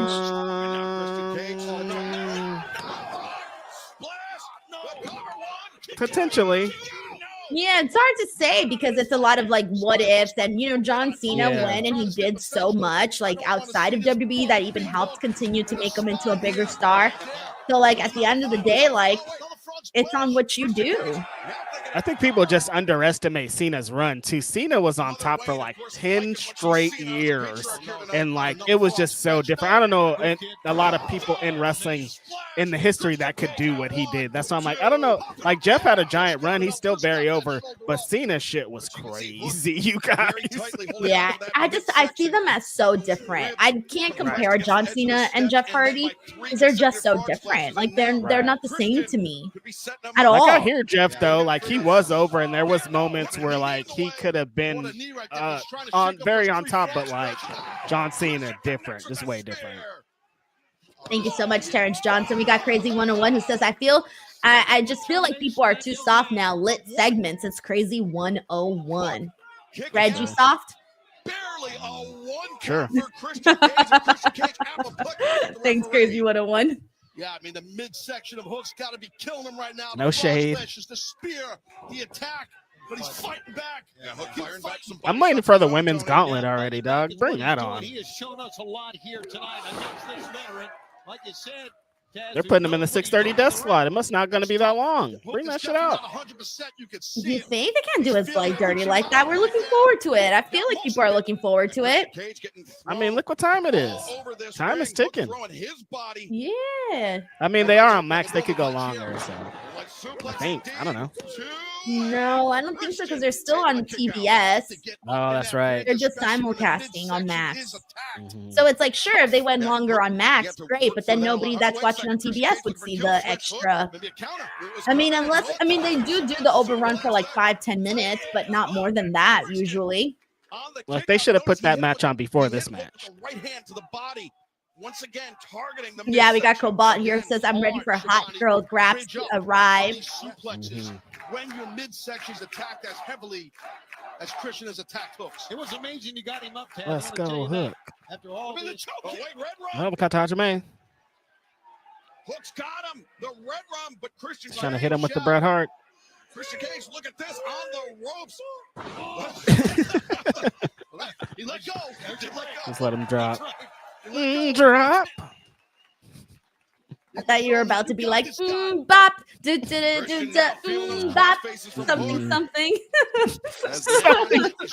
I only know that part that goes, bop. That's the only part you know. That's the only part I know. What's the rest of the song? Do you know the rest of the song? Bop, dop, dop, do, bop, dip, dop, dop. It's not lyrics, it's just sounds. Oh, no wonder. I just remember, bop. Yeah, yeah. The Young Bucks original theme, if you guys didn't know. Oh, damn, That's Shimada. where I know it from. Yeah, you probably know it from the Young Bucks. Yeah, seeing it in the PWG. yeah. Years ago, dealt with a near career-ending head injury. Right now, Hook doing a good job fighting off three different men. We got Rob Herring Jr. who says, do you think they dropped the ball on Ricochet's heel turn? No, I think they're doing good. Yeah, no, they're gonna build more towards that match. They announced that match, which is going to be a game changer, I think, for Ricochet even more. Like, I think we're in a good position at this point. Yeah, I think if anything, there's more interest now in Ricochet than there was when he got here, to be honest. Yeah, way more. Oh, this ended in a DQ. Oh, God. Thank you, Rob, for the super chat and for asking. Look at Taz's face. Look at Taz's face. Taz is all of us.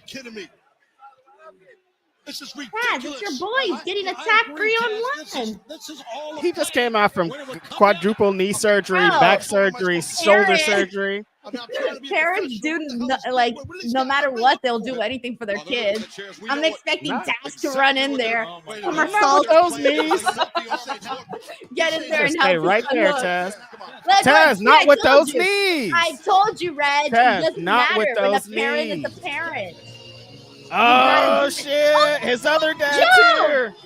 His other dad's back. Yes. Yes. Yes. Yes. His I other love dad Samoa is Joe. back, baby. Welcome up. Boom. Thank God. Man, I miss me some Samoa Joe. Me too. That was awesome. Yes. Clean house. Nope. He went right into Kid Sabian. Yes. Thank you, Samoa Joe. Samoa Joe just adds so much life to the show. The man. We love Samoa Joe. Choke him, Joe. The one song I actually got in our trivia game. Oh, yeah. See, this is the intro. I was like, no, Taz, you can't do this. Not with those knees. But then he had Samoa Look, Joe come everyone out. in the chat is so happy that Samoa Joe's back. Everybody. Awesome. Taz, I know you were 2 steps from getting that ring, but what a moment this is. Hey, I love it when a plan comes together. Samoa Joe's my spirit animal. Love Samoa Joe, one of the greatest of all time. Wow, what a night. Best independent wrestling match of all time, Samoa Joe. The Gauntlet. Yes. World Championship at Grand Slam Australia, and our main event, Mox versus Hobbs in the AEW World Championship. Let's take a look at last week in the fall. That was awesome. I'm vibing right now. I'm vibing. So happy that Joe's back. Yeah, and he's out there with Hook. I like it. Won that #1 spot in the Casino Gauntlet match, but I want you to I'm not done with you yet. Uri here says Sweet Tooth is back. Shoulda, coulda, woulda, my friend.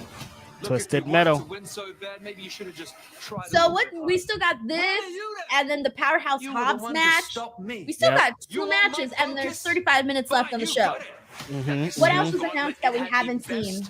No, that's everything. But I wanted the women's match to have be longer. Was all the thing. Yeah, that was it.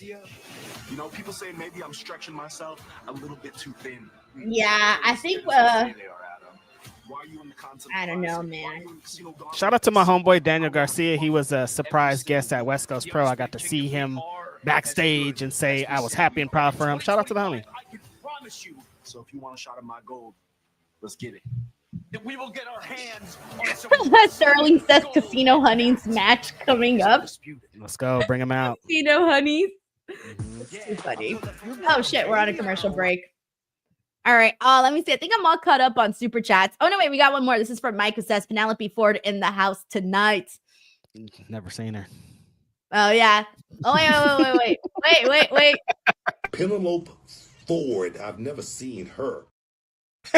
Penelope Ford. I've never seen her.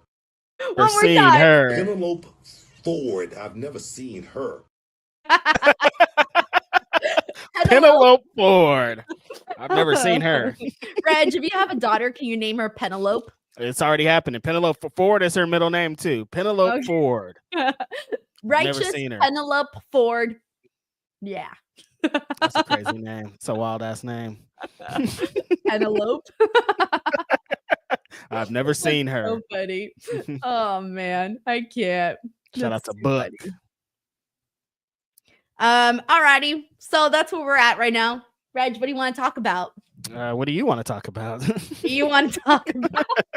All right, Cody Rhodes coming in here with. What do you want to talk about? Wild, dumb, stupid. Well, I'm gonna make you give shout outs. That's what I'm gonna make you do next. Who am I gonna give shout outs to? Oh, Righteous Gemstones is coming back. How's everything in LA? I haven't checked in. Are things still ongoing fires and some pop up, then they go away, then they pop up, then they go away, and the main ones are still being contained.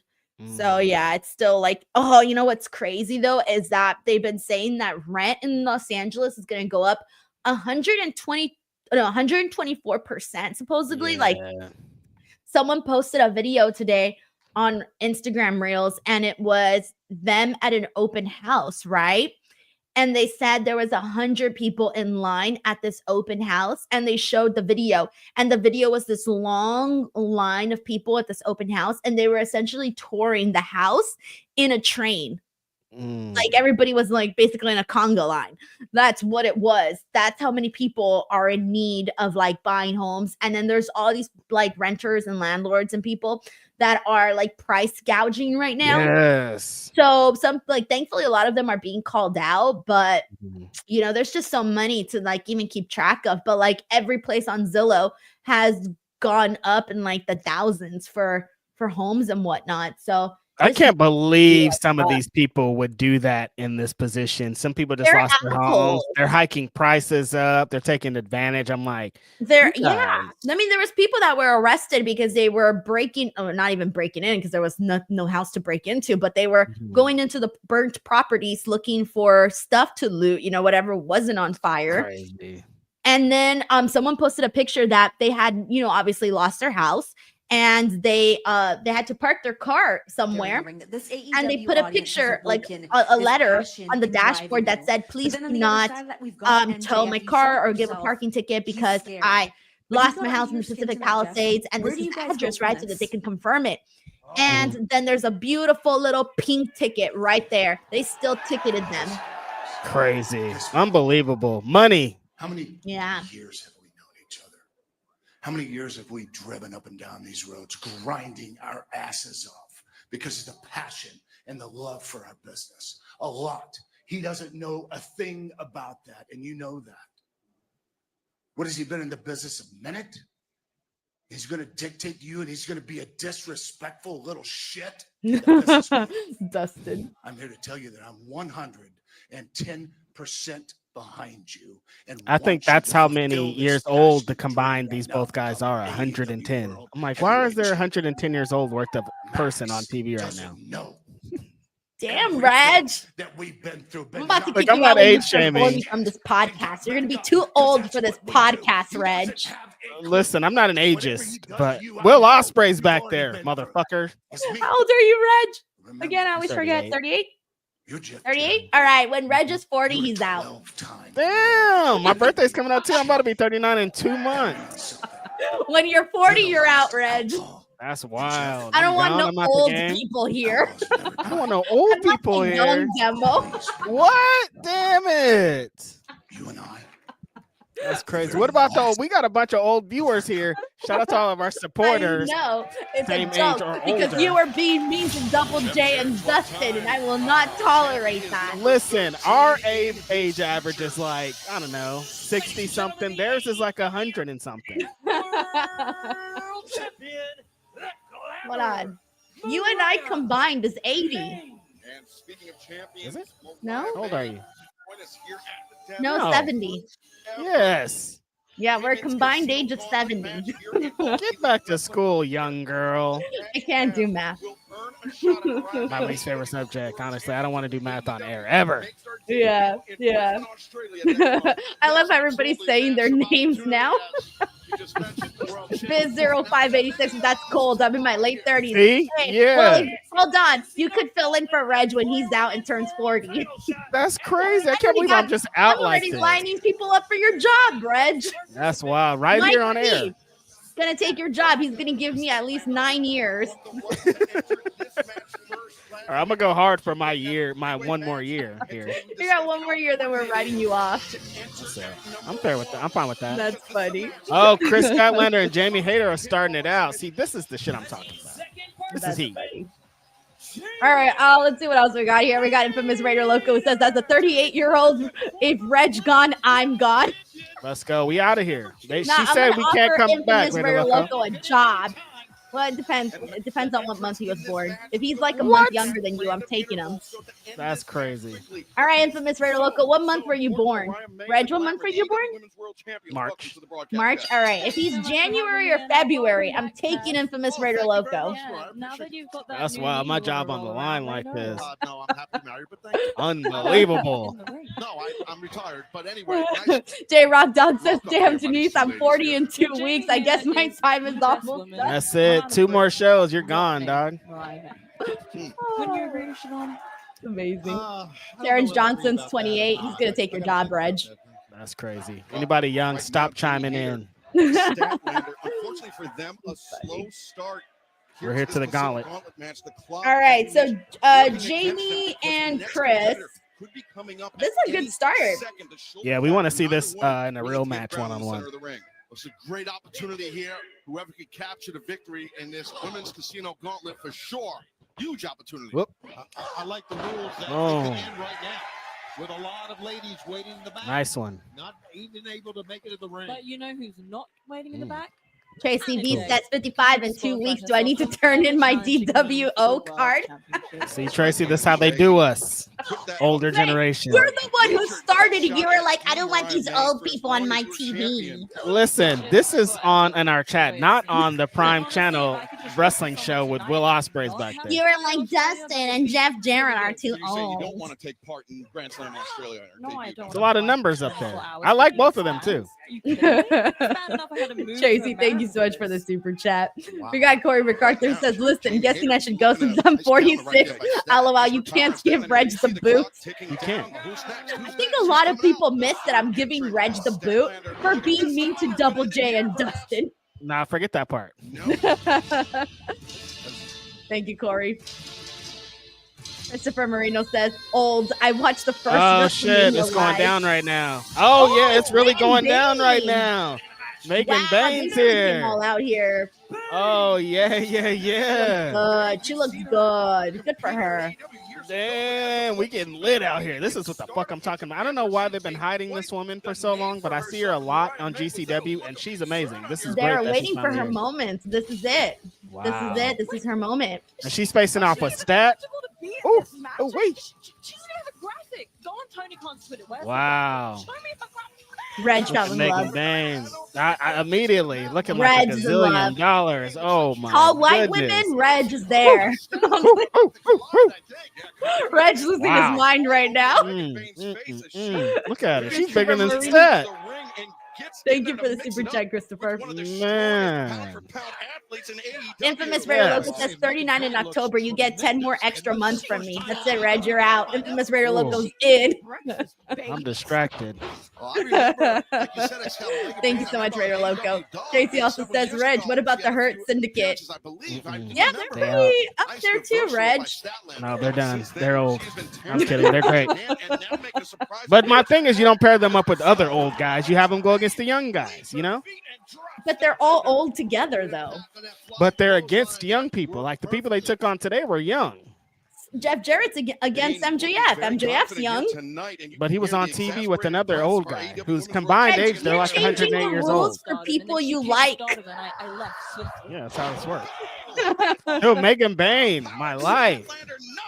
Tracy, thank you so much for the super chat. Calling out Reg. Crazy 101 says, give Megan Bain all the titles. Yeah. Her one of them. Keeping her hopes alive at Challenge. This is another match I want to see. Grand Slam Australia for the AEW Women's World Championship. Look at that. Graphic Geekery says, Mega says.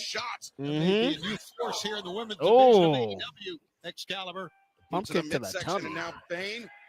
Vertical suplex. Oh, she got her up. To her, the clock ticking down. Uh-oh. Jamie Hayter just reversed Bain. Who are we gonna get? He's coming out now.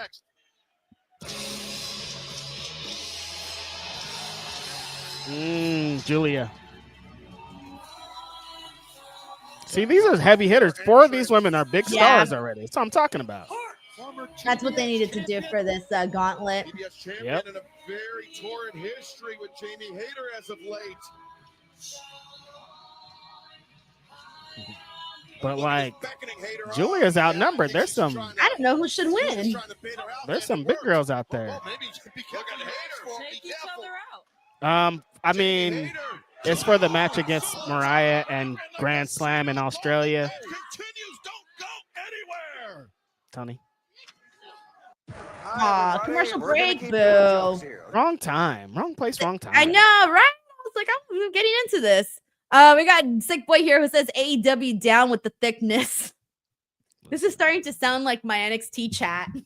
Listen, the game is the game, and I'm liking it. It's a great game. All right, Reg, what do? You walk in to Target, but everybody in there that's shopping is all AEW women's wrestlers. I just smile. What direction you go in first? It's a tough one. It's a lot of great directions to go in. I can't say. I'm not saying. Sick Boy, thank you so much for the super chat. Oh man, that's so funny. 10 Ruza says I missed one of theirs. Oh, I did. I'm sorry. Let me go back. Find it. Oh, it was after Mike T90K. That's the one. Chris Spires. I also miss Chris Spires. It says, do we get any surprises? Oh, well, there you go. Now we know Megan Bain. 10 Ruza. Thank you, Chris. Says that boy from the 6 being weird, so wild and petty. Yeah, he sucks. And then that's it. That's where I'm caught up now. Let me make sure I got everybody's. Drake. Let me see. Yeah, I got everybody. I'm looking. I'm good. Okay, I'm good. Looking. Found it. Luis says this should have been the main event. Shaking my head. I would have took. Yeah, they weren't gonna do that to Mox. You know they weren't gonna do that to him. Not in Cincinnati. Yeah, no, definitely not. King of Strong Style. You are wild. Says Chris Thylander. Chris Thylander is insane. That is insane. Oh my god. Back it down. Oh my god. Oh, let's see what else we got here. Let's see. Oh my god. I'm like, I don't even know which ones to read. Juan Ortega says Reg wants to climb that Megan Bain mountain. Mm-hmm. Forget Darby and Everest. It's me and Megan Bain. Oh man. Crazy 101 says Mother Wayne should go out there too. She should. She could have been in this match. I met her in this match. Her, Statlander, Megan Bain, Jamie Hayter. Geekery, I got your super chat. The Megasis, I did get that one. Yeah, I read that one. Karen Jarrett. Ooh, that'd be crazy. Yeah. And then I'm pretty sure I got everything else. Yeah, I did get everything else. Cool. That's so funny. No, I would say on the Target thing, Denise, I would say Mercedes, but I feel like if I approached her, I'd get like body slam. Like, she's not in Target without a bodyguard, So it'd be a little bit hard, I was gonna say, what department do you see her in? The beauty department.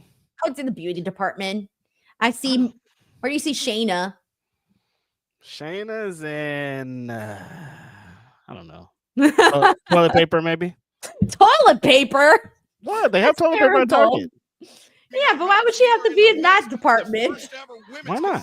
You got the vegetables, the food, the games, the DVDs, the books. Toilet paper. I could see her in like the show. There's Willow. Willer. You know, I mean, that's the section I would want to go towards. Where's section with Willow being in? Willow Nightingale, the 5th entrant here in the Casino Gauntlet match, the high boot. Yeah, this is a great match with all the best women in the company so far. Strategy gets tougher and tougher. You almost have to rely on luck. Willow versus Megan. It's everywhere, fighting on the outside here to my right, to your left. It's everywhere. So to your point, you got to be careful. Yep. Now, one strategy, Ted, and Excalibur, is you got to be in the ring. Well, definitely, yeah. A lot of the fighting's happening on the outside here, yeah. The strategy, I would think, is get yourself back in the ring. We've heard a lot from Chris Statlander as of late about how she's trying to make it. Jamie was going one direction and then she just went the total. She was like, wait, nope, this direction. She's like, actually, I like this way. Yeah. Double slam. Thank you so much to Infamous Raider Loco, who says, go to your usual aisles. Be surprised, no complaints. That's true. That's true. Rox Thompson, thank you so much for the super chat, Rox. I appreciate you, man. Hope you're having a good time watching Dynamite today. Or is it about earning a shot at Grand Slam Australia at the AEW Women's World Championship? Oh, I love Willow's pounds. It's about earning a shot and doing what it takes to win. You know all Who's about next? that. Oh, there's Tony. There it is. Tony time. Well, the hottest quote-unquote rookie in AEW that also The winner. happens to be a three-time former AEW Yeah, take her out, Willow. champion who now just rolls up Willow, but Willow breaks free of the pinning predicament. Julia Hart just finally got back into the ring after a battle on the outside with Jamie Hayter. Now she got to deal with a fresh Snapmare. Toni Storm. Does Hart. We've seen how Tony effectively Toni Storm can use those snapmares last week. I'll come in and do snapmares and everybody. Back in, down she goes. Yeah, simple formula. Hilarious way to start the match. It's working on all these ladies from Storm. Fantastic. Don't get snapmared, Megan. Oh! Toni Storm, the woman who just some months ago. It's crazy how much competition there is out there for Mariah May, and they don't put her like in any matches, really. Right. We don't see her against none of these people. No. Oh. I think you're a little mistaken. I face timeless Toni Storm. The last time I checked is a dead body at Wembley Big and Stadium. bang. That was hella funny. New Toni Storm, this new rookie. I haven't actually met her yet. We all know it's the same person. Oh, DDT. But this Toni Storm, who after Willer with the clothesline. at Wembley Stadium seems to have regressed. Willow's the last woman standing. Well, so far. I think she's a rookie having a Oh. I think Britt's body gonna on be in body. this. I mean, to be in the ring with Willow, Britt who? Julia, and Britt Jamie Baker. in the first month, she is. We haven't seen her in a long time. Probably not. The first pinfall or submission that will end Watch this is gonna match. come out next. That'd be interesting. She should. Oh! Chris Statlander. Now Steph's got to get back in the ring, and Tony's not going to let her. Oh, the booty bumper. A hip attack by Toni Storm, but Julia Hart taking advantage, sending Oh, Toni to the outside. look what we got. Look at the eyes of Julia Ruh-roh. Hart. Julia Hart, Jamie Hayter. Her nemesis on the other side. Someone else. Okay, here comes Britt. Oh, we're getting women's wrestling chants. Nice. Yeah, hockey fight. Oh, Jamie's just going to town on Julia. No, she gets worse. Oh, it's Harley. Oh, yeah. Harley Cameron, the woman you defeated this past Saturday at Collision. Fire. Yes. Now potentially with a rematch on home turf in Australia. You know what? It would be fantastic to wrestle Harley Cameron there. We could leave her in Australia. What about that? We could leave her in Australia. Takes down Toni Storm, the cover, but Harley came in like a house of bricks, a fire or something. A house of something. Oh, Damn, it's gonna be weeks until we get the winner of this gauntlet to face Mariah. Till February 15th. It's like a month away. It's a whole month. They better not do what they did to Darby. Remember when he won the freaking Battle Royal on Rampage and he was gonna face Danielson at Grand Slam, and then he ended up facing Moxley and lost his opportunity.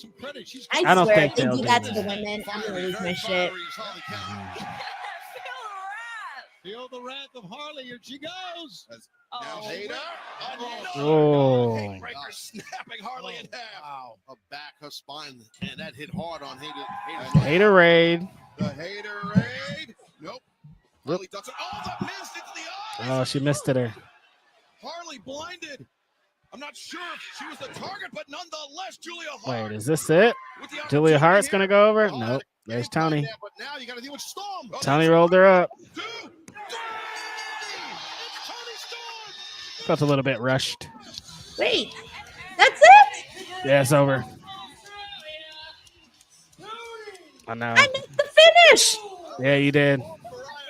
Tony Storm rolled up. I was like, Julia oh, I Hart. still have time. Let me respond to this text. And then I'm like, that's it? The match is over? It's done. Yeah, it felt a little bit rushed. All right, I hope they at least do a little bit of a replay. Oh, I'm kind of sad. I felt like that deserved a few more minutes for sure. It needed more time. Yeah. All right. It felt like the entrances were a lot quicker than the men's ones were last week. Yeah. Drew Turner says 5 more minutes needed in that. The rookie won, says Jay. Sick Boy says, ugh, that could have been handled better. Dr. Thanos is like, what? Juan Ortega says the rookie wins. Harley was right there. Grapple Geekery says in her rookie year, no less. King of Strong Style says that ending sucked. Carlton Lineback says, I thought this was over the top rope. No, it's the first pin for the finish. First pin for the finish. Shelton Mysterio says horrible rushed finish. We got Adwoa here, Sarah, who says, agree with Reg, too rushed. Dude, I was like looking at the pacing of the match and I got a text and I'm like, oh, okay, like I can respond and look up and still get 5 more minutes of this match. No big deal. I was not expecting the match to just end right there. It's and we still over. got 13 minutes because, oh man, they really kind of, rushed through that. Let's see. Delayed Grad says, y'all don't get it. Tony is a rookie. Uriel Endura says, TK needs to give those ladies more time. Big G says, do we get Timeless Tony Storm at Grand Slam? I'm sure she's coming back. Yeah, Timeless Tony Storm, I'm pretty sure is returning at some point. Not at Grand Slam, though. I think that's too quick. She needs some losses under her belt first. Yeah. King of Strong Style says they didn't even do anything with Tony and Mariah. Desi Baby says, could have taken 10 off of Max and Jeff. Give me a break. Yeah, they could have trimmed that. They could have definitely trimmed that for sure. Damn, I kind of feel bad because I think we're all sort of feeling the exact same way. Ash Nicole says, wow, that's crazy. Too rush. Daniel says, no Sky Blue returning. I guess she is saved for something big. Like I said, I'm still thinking she's just out due to her injury. I think she just hurt. Like, I don't think she's ready or primed to get back in there. Right? That's 9 months, bro. Yeah, minimum. Yeah. RM Trasta says this match should have been way longer. Sick Boy says maybe cut Moxley's entrance by 10 minutes. That's sure we get wild thing. Oh, is he's not even coming out with that song anymore. What am I talking about? No, it's the Death Riders theme. Yeah, the Death Riders theme. I forgot. Let's see. I see everybody pretty much saying the exact same thing. King of Strong Style says another damn roll up. Who was it that she got on the roll up, by the way? Julia Hart. Oh, it's Julia. Oh, why Julia? Yeah, it did. I didn't like that finish, honestly. Didn't hit that girl. It didn't hit that well. Oh man. All right, I'm gonna see if AEW posted it on Twitter right now because, like I said, I missed it. All right, let's see what else we got here. We got Marcus the Entertainer says people complain too much. It's not like that. It's just the fact that people were really looking forward to it, and we wanted to see it just a little bit longer. Luis says, yeah, the long things got more time. Yeah, that's sort of what it feels like. But like I said, guys, like here at the end of the day, I don't know, Reg. Don't you also have to like? I don't know how they decide on certain things getting a certain amount of time. I'm sure there's a lot of factors that go into it that we don't even know about, but still. Yeah, I don't know what happens or what happened, but it just felt like with the build-up, they were going to give it more time. That's it. Yeah. We got Corey MacArthur here who says Matt and Jeff took the time from the women, shaking my head. Yeah, they could have been cut short just a little bit for sure. Corey MacArthur, thank you so much for the super chat. Absolutely. I'm really happy and proud of Powerhouse Hobbs for Hunter Taker says we wanted more entrants. We want Mina. We always want Mina. Always want Mina. I guess you guys were right about Moxley's entrance. Marina looked like she was cold a little bit there. She's like, I should have been wearing a jacket. It's cold out No, here. that's the whole point, Red. She's not supposed to be cold. She's so hard. She's so tough that she can be out there in the cold without a jacket. I see. Tough. A shiverer. Not a dealer. Says, Denise, will you live stream on Friday? Yes, I will be here doing a watch along on Friday. Yes. What show are you watching? SmackDown. What else is going on Friday? Oh no, it's just a joke. Oh, what else is going on Friday? Boo! We want Hobbs to win. Wait, Hobbs didn't get an entrance. Yeah, he did. He did? Yeah. Look, I'm so confused already. Are you sure? Yes. What was I doing? Was I reading super chats? Maybe, yeah. Oh, okay. But yeah, he definitely had a song. He walked out. He stood there. Everything. Oh, okay. I was about to say that they really cut off Hobbs' entrance with a fudge. I was ready to start some shit. I would have been yelling on here. Yeah. Well, of course they like Moxley in Cincinnati. That's a new graphic, right? For the World Championship? I don't think so. Different. I think they've used it before. Looks a little tweaked. Get in the ring, punk. What makes Jon Moxley the arbiter of that? I guess it's because he's AEW World Champion. I'm not sure right here. Maybe Mox is trying to get Hobbs to get out of the ring. Pac just comes in all creepy looking. He's like making his way to the ring. What's happening? I thought we were going to have a title match. Other side of the ring, Claudio Castagnoli coming in. You know Wheeler Yutas can't be far behind either. I'm pretty sure they got to go over on time today. The bell rings. Overrun. There ain't no way this is just getting 8 minutes. No, I can see these guys going 8 minutes, maybe 10. You think? Yeah. It was Hobbs suffering that catastrophic knee injury, a ruptured patellar tendon, 4 places that kept Hobbs out of action. It says Powerhouse. Hobbs already has his work cut out for him, guys, because we're in Cincinnati. But the fact that the Death Riders are around, Yeah, beat his ass. amplifies that.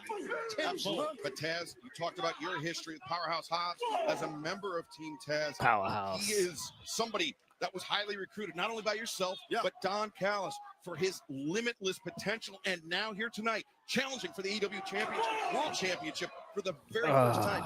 Is tonight the night? Come on, Hobbs. Win the championship so we can have a big surprise. Hobbs could conquer the world champion in his hometown right here in Cincinnati. You know what? This is going to be a win as long as Powerhouse Hobbs looks good. You know? Totally. I'm just hoping for Hobbs to look good in this match. We already know what the outcome's going to be. Right. Throughout this Maximum Carnage show, I'm happy about that. Dark Side 1985 says, hope Hobbs doesn't gas out. Nah, he's pretty good with that. Yeah, he's fine. Got some good intensity. It's going to be a sub 10-minute match at this point. He'll be fine. Pre-sales begin tomorrow. Use code AEW TV to join us. Nice fail shot right there. Sorry, Scott. The general public this Friday for our return to Atlanta as Hobbs and Moxley fighting over by the timekeeper's table to our left. Swerve and Ricochet. I'm not sure if February 5th. because we've been doing a lot of chat 3 during weeks. the beginnings of this match. Mm-hmm. But as we know, like Mox is the guy who, correct me if I'm wrong, who brought Hobbs into AEW technically.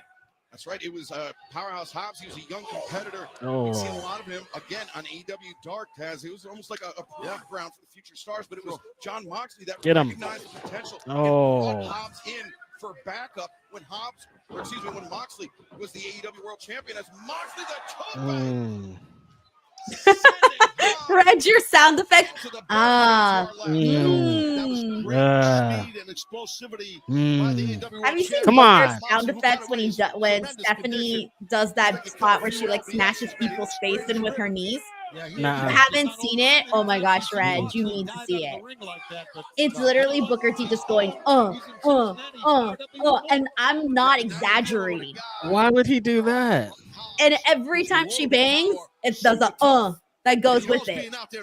Every time she bangs. Exactly. He said it himself. He's been stabbed. He's a man that has a bullet, or it's in his all shrapnel, still in his body. That's true. It's a true story.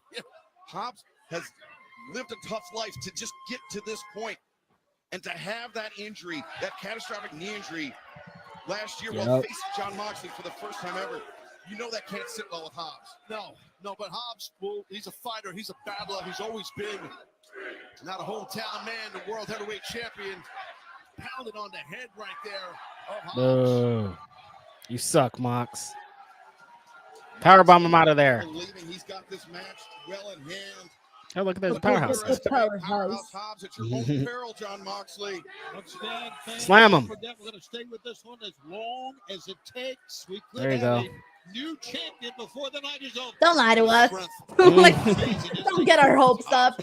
Don't say that, Tony Schiavone. Yeah, You liar. I'm here trying to get our hopes up and shit. Match in his favor. Yeah, that's what Hobbs needs to do. Oh, what's he gonna do to his ear? He's gonna rip his ear off. Absolutely, but right now he's getting. Oh, he busted a Moxley.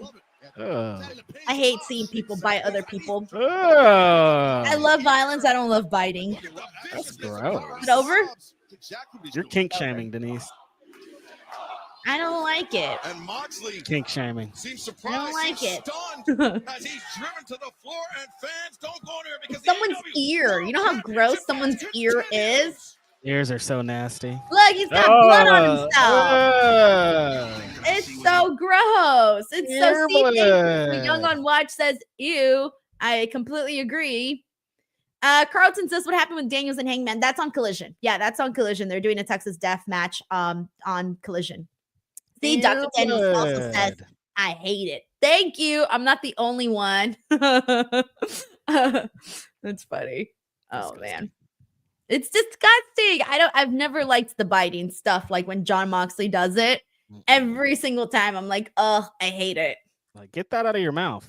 Yeah. Keith Duran says Hobbs pulling a Tyson. About to bite his ear off. Lawrence Johnson, what's wrong with you? He says, I love it. Hell no. Listen, you don't kink shame here. Don't forget. Oh, Marcus Robinson Johnson says, I mean, AEW is for the sickos. Got to be a real sick to want to bite an ear. That's true. Remember that one? Was it Sammy Guevara? I remember Sammy and Mox. Didn't they have that really nasty spot? What'd they do? I'm trying to remember, but it was gross. It was so gross. I just remember like turning around and not even like. I don't remember. I forgot what it was though. I'm sure someone here remembers, but it was something nasty. Mox and Sammy? I think it was Sammy. I'm pretty sure it was Sammy. Someone licked someone's blood. I don't know. It's just very gross though. I don't know nothing about that. Yeah. Ten Ruza here says, Darby not the one to be Mox now. Everest boy. Yeah, I don't Everest boy. He's gonna be gone, but we still have to pivot. I don't know. Yeah, I don't know, man. I fear that Moxley is gonna hold the title up until it's time for Darby to take it away from him. But like I said, Darby's got plans. He's doing other stuff. He's planning on climbing Mount Everest. He's busy. He's leaving for at least 3 months. You need at least 3 months to train for this. So that's a long time in wrestling time. Yeah, for sure. For sure. Ten Ruza, thank you so much for the super chat. Shanika says, man, I forgot y'all were doing a watch along here for the tail ends though. Well, thank you so much for hopping in. Honestly, we still appreciate you in here. Better late than never. So yes, thank you so much, Shanika, for coming on in here. Yes, appreciate you, Shanika. And you can run it back. You can rewatch from the beginning with this. Sick Boy says, I think Tony owes Denise and Reg some money. Pretty sure I wouldn't be watching this if not for the watch along. Are we getting ratings up? Do you hear this? Do you see this, Denise? This isn't the first time that this has been said also. Wait, this is not the first time this has been said? No. People all the time are like, well, I don't watch the show, but I watch you guys. Yeah. Or I Yeah, watch have the show seen that. because of you guys. It's like something's to be said there, you guys. What you gonna do about it? Great. Now there's going to be rumors on the internet, Reg, that Denise and Reg are in Tony Khan's pocket. Bitch, I wish. I'm like, every time somebody says that, I'm like, if I was, I would show you the check. I would show it to you if I was. Like, I don't know what you guys think I'm hiding. I'm not hiding that shit. If I'm under payroll, and be like, I'm under payroll, you little bitch. All right. How much would it take you to sell out? How much would it take you to sell out where you just got like your basically you got bought off to just be like promoting AEW? An AEW show? Not that much. Not much. For me, I would say if we're talking like a year where I'm just shilling AEW, I would say like 100,000 for the year. 100K? Yeah, I could do 100K. 100K for a year. Yeah, I'd that's be the like, price yo, AEW is perfect. This Jon Moxley feud is the best thing I've ever seen. No, I'd do it for like 70. I think I'd do it for like 70. I would do it for 100K. Isn't that But I sad? want 100K. I want 100. That's just sad. We're sad. We're so sad. Listen, I bills want need to be everybody paid. to send in their price right now. What would you buy off? What would you let Tony Khan buy you for? Bills need to be one paid. bad word about AEW though, not one. That's fine. Armand says 5K a week. Not bad. I would too. Anthony You can't says say I'd do one it for bad about $100. AEW. Send 6 tacos de carne asada. Send them. You Wrestling can have me. I'm 30K. Righteous Reg the Shield for 100K for sure. Every time you see Moxley come near our desk, the hairs on the back of my neck, Tony. Look at all that blood, Denise. Yeah. Moxley's always bleeding though. What's new? It's from his ear. Looking perhaps for the Death Rider on Hobbs. However, if I would have been bought right now, I would have been like, this is the greatest thing I've ever seen. I can't believe this. This is the greatest man of all time. Yeah. His ear is bleeding. His ear is bleeding. AEW's the greatest. Mm-hmm. You never get anything like this on any other wrestling show. That's our That's true. audition for Tony Khan. These are actually true facts, though. Oh, the ear looks so gross. It just looks like meat skin, like hanging there. Oh.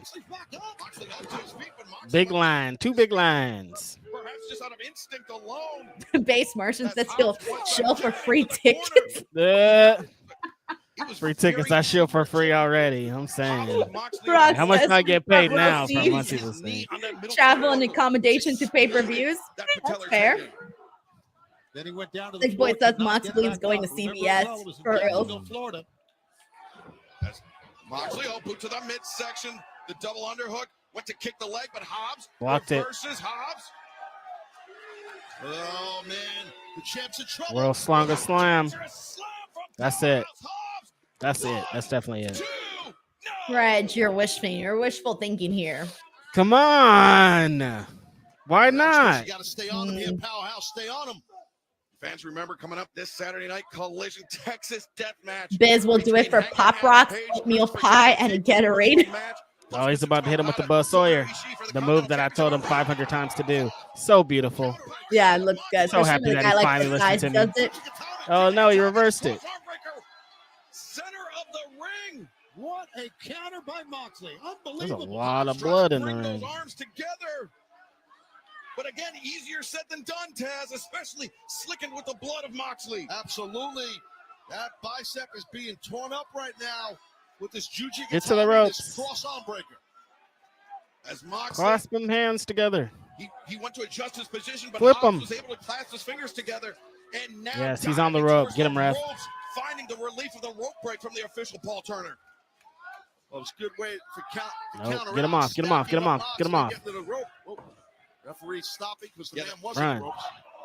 Hobbs was in the ropes. The referee called for a clean break, but Oh, Damn, out of come nowhere. on. Wheeler Yuta every single damn time. Oh my God. That's it. Wheeler Yuta's officially on my I'm annoyed of him list. He's on the list, bro. Shit I'm list. done. as Moxley now perhaps Wow. Although that was pretty cool. No! Powerhouse Hobbs coming back. We were counting them out already. Let's go. Get up. Get up. Get up. Make history right here. Ain't shit, Willa Yuta. Jon Moxley Drops with down, only baby. 14 singles losses in his AEW career. Oh shit! This is how that one time Of his 15th. Lex Luger beat Hulk Hogan on Nitro. Oh damn! Come on. The choke is cinched in. Hobbs makes it to the ropes. Oh, there's Marina. Yep, there it is. The briefcase. The Poor referee didn't Hobbs. see it. Moxley, the roll up. Oh, damn. Kicked out. He kicked out. Hobbs out here with freaking 9 lives. He's like, nah, you guys aren't going to take me down just like that. Oh, now he's about to. Oh! Oh, he kicked out again. I'm like, oh, now it's done. Hobbs is like, you can't kill me. You can't keep me down. Wake up, wake up, wake up. And now it's over. But he didn't tap. He never gave up. Boom. But this was the outcome we were expecting, though. I Reg, mean, you knew we weren't going to get anything else. You knew it. the interference spots are so played. Juan Ortega says Denise with 100K would buy lots of Capri Suns and Lunchables. Yo, Lots of Capri Suns. I'd buy a Gatorade, Cheetos, Goldfish, you name it. Just stocks in it. Crawlies, Taco Bell. TB. Gotta get TB. Oh, yeah. Get him, Come Hobbs. help Hobbs. Someone has to come help him. But whom? Moxley knows that better than anybody. It was the match with Moxley that Hobbs ruptured that knee. Come on, Hobbs got no friends? What the hell? I mean, he hasn't made a lot of friends. Reg, get your ass over there. I'm over here. He's the big homie, and you're right here sitting down watching him get beat. What can I do? 1, 2, 3, Oh, come 4, on. 5 people and 2 weapons. Somebody help. I'm about to call it Washington. Yo, hey, go up there and help out. Go help It's out Hobbs. crazy. Wow. Oh, it's Copeland. Oh, I'm sorry, Cope. On this day, After I they helped broke out his Hobbs. leg. Took you long enough.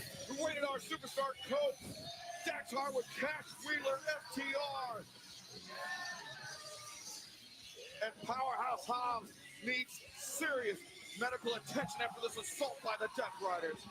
On this day. We will see this Saturday night on Collision. On this day. We found out that Powerhouse Hobbs has no friends. That's fucked up. 3 I people came know. to save him. We didn't even know Facts. they were friends. When did we find out that they were even friends? Hobbs and FTR Right now. and Cope. But like, shouldn't he have had other friends? Like, Who else? He ain't never been hanging out with nobody. He's burnt all the bridges. that's true. I was gonna say because he was part of a bunch of stables, but that all fell apart. Yeah, All right. We're about to get into this post show. Let's do this. Give me 1 second while I pull up everything that happened here on the show. 1 Cool. second. What happened in the show today? There was a lot of things going down. There's some things that didn't get enough time. Oh yeah, we're paid shills now. I'm gonna say 100% positive things about the show today. 'Cause people Greatest get show mad- ever. People get mad if you don't. So yeah, this was awesome. I loved all of it. Hey, we've gotten in trouble both directions. We get in trouble in all directions. Yeah, we get in trouble all the time. Just comes with the territory. Honestly, I get really stressed out about You like, do, Denise, and I do, know like, you it do. ruins my night. It ruins I know my it night. does. If anybody gets mad at us for anything, I'm just there like, fuck, man, I can't do nothing right. It just The sitting last there, time we got like, in trouble, there was like 2 hours between us getting in trouble. I was like, I know Denise is still stressed out. And then you were like, I'm Oh my still stressed God. out. Make sure I'm not stressed. I'm like, Denise. yes, literally. I'm like sending text messages and I'm You're like, am I in trouble? I'm like, Denise, am I in trouble? stop. Is everything okay? No. I'm not trying to have like fights with anybody. Please don't hate me. I'm so sorry. Should I write an apology? Don't apologize to them. You guys, I don't even know. One of these days, I feel like maybe once I'm like maybe 30 years in, I don't even know what. Will I be doing this for 30 years? No idea. Maybe time. One day, Reg, when we're like 20 years into this and we don't give a fuck anymore, maybe we'll talk more about the life of being a wrestling podcaster. All the times we got in trouble, we'll say like, oh, we got in trouble for this bit. We got in trouble for this bit. This bit that you got you laughing at? Yeah, we got in trouble for that. Yeah, literally. All right, let me turn on the light. Hold on. Listen, nobody likes getting in trouble. Nobody likes getting in trouble when you're old. Getting in trouble when you're old, when you're like over 30, you don't live with your parents, and somebody's like, you did it again. And then there's that text message where they're like, hey, you did it. And then there's that moment of time where like you're trying to figure out what you did. Because it's always they're like, hey, what'd you do? And I'm like, damn, what did I do? And you figure out what you did, and you're like, oh, this person's really fucking mad at you. And like that as an adult is not good. It's like when your partner's like, we need to talk. It feels like that. And it's like, I don't want to feel this way. As an adult, I'm grown. Like I pay rent. You shouldn't have to feel like this if you pay rent. Like that should be like the stipulation that comes along with this. And so Denise, though, she's stressed out. Like her whole night's ruined. She's sending out flowers and shit. And I'm just like, it'll be fine. Like it's not the end of the world. They'll get over it. I think they got over it. They could not have gotten over it, but what are you talking about? We're all friends. About you being stressed out forever on this. Oh, stressor, little stressor. She's a kneeler. She's a kneeler. People are gonna be like, "Oh, Denise is a kneeler." What now? She's a kneeler. All right. Well, I'm gonna kneel while we do. I don't even. Yeah, I was trying to probably make shouldn't say that. Yeah. I was gonna say I'm gonna kneel while we play this intro. Yeah. Let's start this damn show. Come on.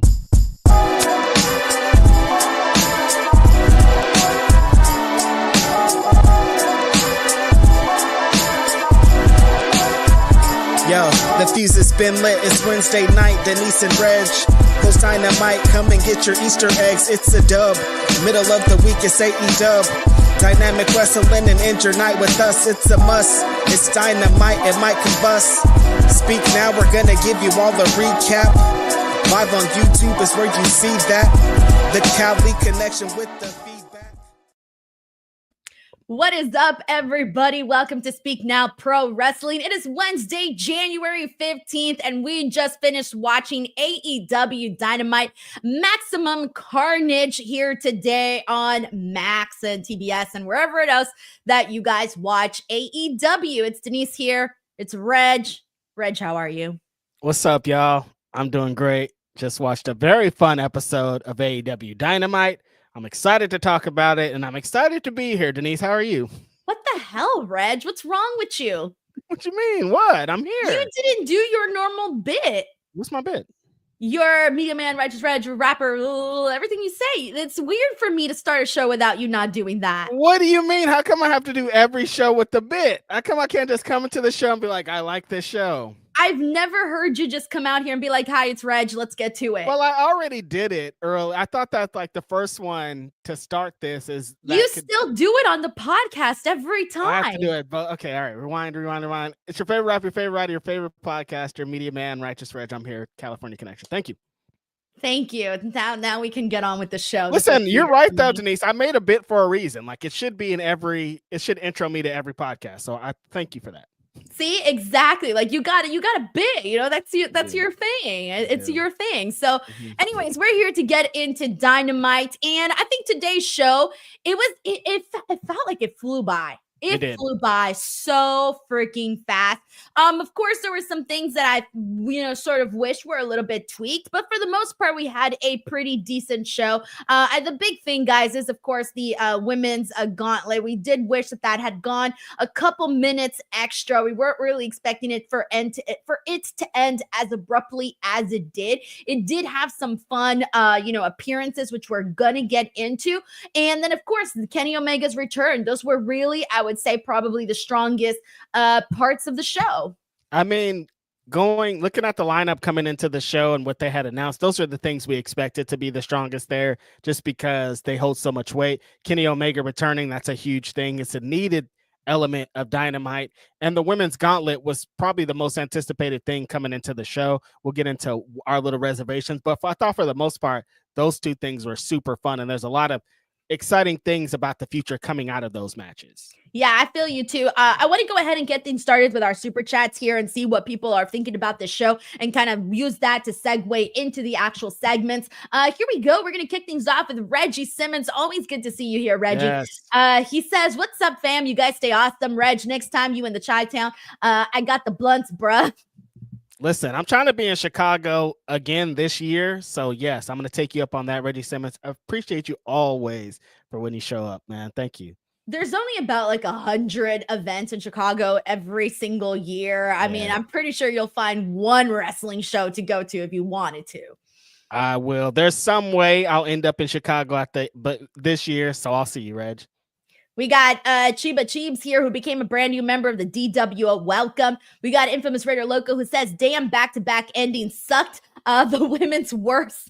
We'll get to that in just a second. We got Grapple Geekery, who says, "Lame." And this was all to the ending, which we already knew, guys, which is why I'm not like reacting, because we already knew that Jon Moxley was going to defeat Powerhouse Hobbs. But let's talk about that ending of the show since we're on it now. Powerhouse Hobbs challenged for the AEW World Championship. Jon Moxley defeats him. However, I will say this much, though. Everybody and their mother from the Death Riders got involved in this match. And every time you thought that Powerhouse Hobbs was going to be down and stayed down, it didn't happen. Hobbs fought back with every single last breath that he had, and in the end, eventually Moxley chokes him out.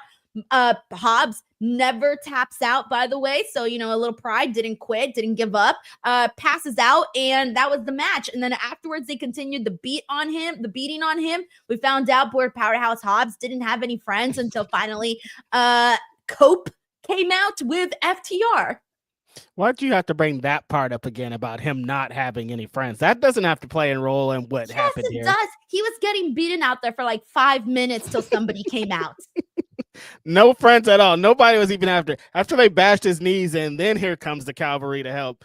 To me, it feels like Rated FTR were out there kind of like debating, like, should we? Mm-hmm. Well, they had a whole ass meeting about it before they actually went out there to help him out. That's crazy. They were walking slowly to get to him. I think the mission was accomplished, Denise. I mean, with the results, we knew that Hobbs wasn't going to win the championship here, but having a strong showing, they made him look super strong. He kicked out of a couple of Mox's finish. He kicked out of Yuta's interference. He kicked out of some things where we thought that was the end of the match. And like you said, he didn't tap out. He passed out. So like they made him look strong and they made him look fresh.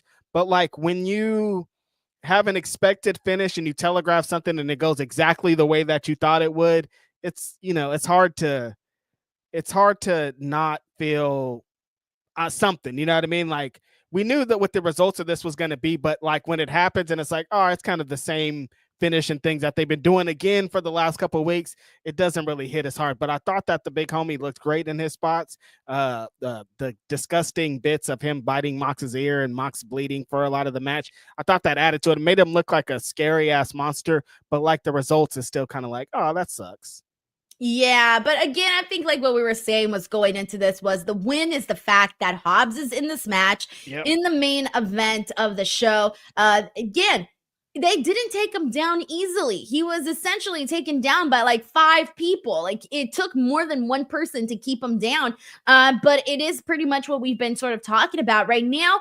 A lot of people, including myself, and I'm going to include you too, Reg, are sort of down on this program for Mox and the Death Riders. And it has been even more so noticeable. I mean, even on social media, we're constantly seeing people are like, dude, what is going on with this Death Riders thing? Like, it's a real big conversation. And during the watch along, one of the things we were talking about was how long are they going to keep the championship on Jon Moxley, right? Because I know a lot of us are expecting Darby to be that guy to take it off of him. But as we've talked about here before on this show, Darby it seems like they put a big pause on that. And it seems like they're not going to circle back to that until All In. He leaves, I forgot what he said. April. Yes, April. April, he leaves to go climb Mount Everest. He's going to be gone for 3 months. He's literally going to get back just in time for All In and then hopefully get into that program, which means, though, if it's not Darby that takes away the title from him, we are months months away from seeing Moxley dethroned as AEW World Champion. And I think right now, the way that I'm feeling, Reg, is that there's a lot of things that I'm excited about on the show. However, the AEW World Championship picture isn't one of those things. So I'm kind of taking it as like, all right, this is the one part of the show that I know I'm not invested in, but I like a lot of the other stories that we're working with. But it just sucks because the AEW World Championship picture is such a big focus. It's your championship. It's your AEW World Championship. I don't know what else to say. It's what all your top guys should be striving for. That's what everybody should want. Yeah, if we got to go 6 more months of this, Denise, that's going to be a long 6 months. And a lot of people are saying that same thing. Well, Darby's got to leave. He feels like the natural progression of beating Moxley, so we have to wait. I don't know. We shouldn't have to wait. Like, we need to figure out a different thing. Like, I understand I can't understand because Darby's been talking about this for a year, so it's not like they didn't know. They already knew this was going to happen. There was going to be a time when this fool was going to be gone away. So we should have already been preparing for this. But like, again, continuously seeing this Death Riders thing, and they're kind of doing the same bits, and it feels like NWO 2.0. I'm like, I don't know if we have to look at this every Dynamite from here on out to All In, it's going to be very rough. And when you have such strong other pieces in your company, you starting out with Osprey and Osprey and Kenny Omega. I kept wanting to say Okada. Osprey and Kenny Omega, and what potential could be that match with Fletcher and Takeshita, and there's strong elements and strong moments, and then like again Cope and FTR saving Christian's involved. It just feels like, okay, that's not really the way that I would have the main event scene going, but it's pleasing somebody. Yeah, I mean, I'm pretty sure there always is going to be the people that defend certain storylines, but unfortunately, I'm going to say that the majority is kind of not really all that invested. Okay. But again, oh my God, I feel like there's ways around this. I feel like we don't necessarily have to wait until Darby comes back from All In to get a new champion. We could see Moxley maybe drop the belt to somebody else, but at the same time, we've already started this Darby Jon Moxley story. Yeah, that's the issue that I'm having. And it feels like a couple weeks ago on Collision, they wrote him off. So it isn't even in a way to like finish that story. Like the finishing, it feels like Darby comes and wins the championship and he's going to be gone for months and months. So how are we going to do this? But AEW has so many ways. Like we just seen the Casino Gauntlet. We've just seen there's so many opportunities for someone to earn a title shot. And we switch this whole thing up. We don't have to be dedicated to anything. Like we can write a new everything. Like we could change this tomorrow. I feel like AEW does ways where they invest in who's going to be the next champion. But we have some people that are invested in already that it's not going to be some crazy big change if they beat Moxley for the championship next week. You know what I mean? There's some people that are set up already that could be in that position. Oh my gosh, watch it be Cope. Why'd you? What? If let's just say the next big person that was going to defeat Moxley, there's a world where it could be Adam Copeland. I'm not saying it should be. I'm just saying there's a world where it could be.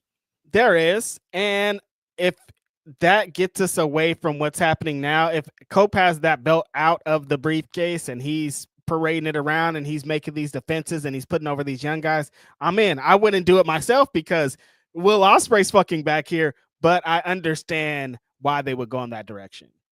All right, we got Luke Thornton here who says MJF and Jeff Jarrett given more time than Women's Gauntlet was so frustrating, but Gauntlet and Kenny was high points. Hobbs and Mox was killer. Still a good match. Yeah, they did have a good match. I'm very happy to see Powerhouse Hobbs get the limelight there. I can't wait to talk about Kenny in just a second. We got Roberto Arsenal who says, I enjoyed, by the way, thank you, Luke. Robert here says, I enjoyed the Women's Casino Gauntlets match. It's crazy how I went from who is Willow to she's a top 3 babyface in AEW's roster in a span of 2 years. I feel like we have been advocating for Willow to become AEW Women's Champion at some point. I would love it if she was the babyface that was going to defeat Mariah May when it's eventually Mariah May's time to drop the title. I would love it if that person was Willow.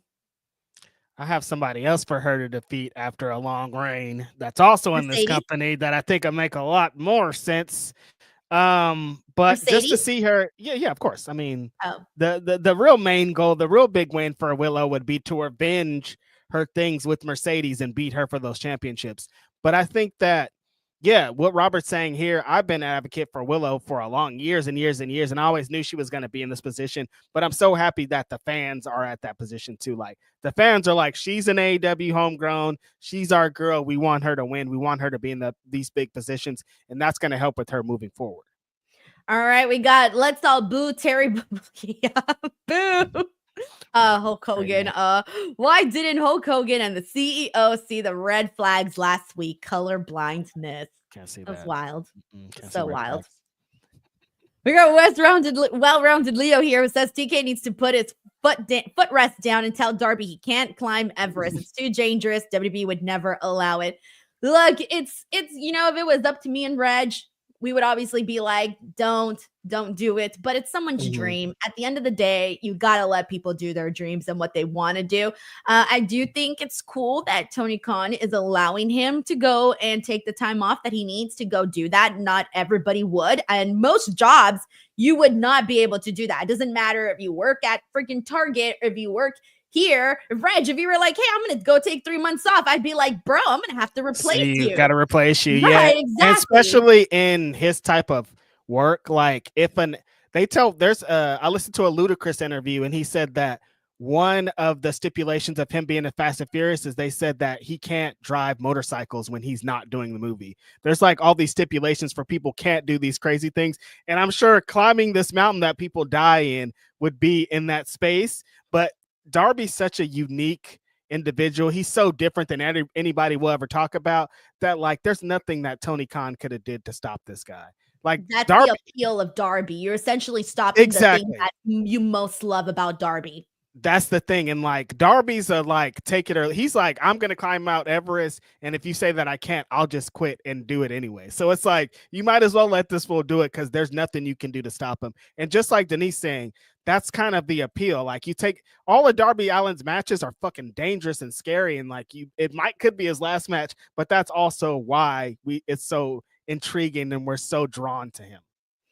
Dude, but let me tell you, when he does climb Mount Everest and he comes back with the I climbed Mount Everest attitude, what?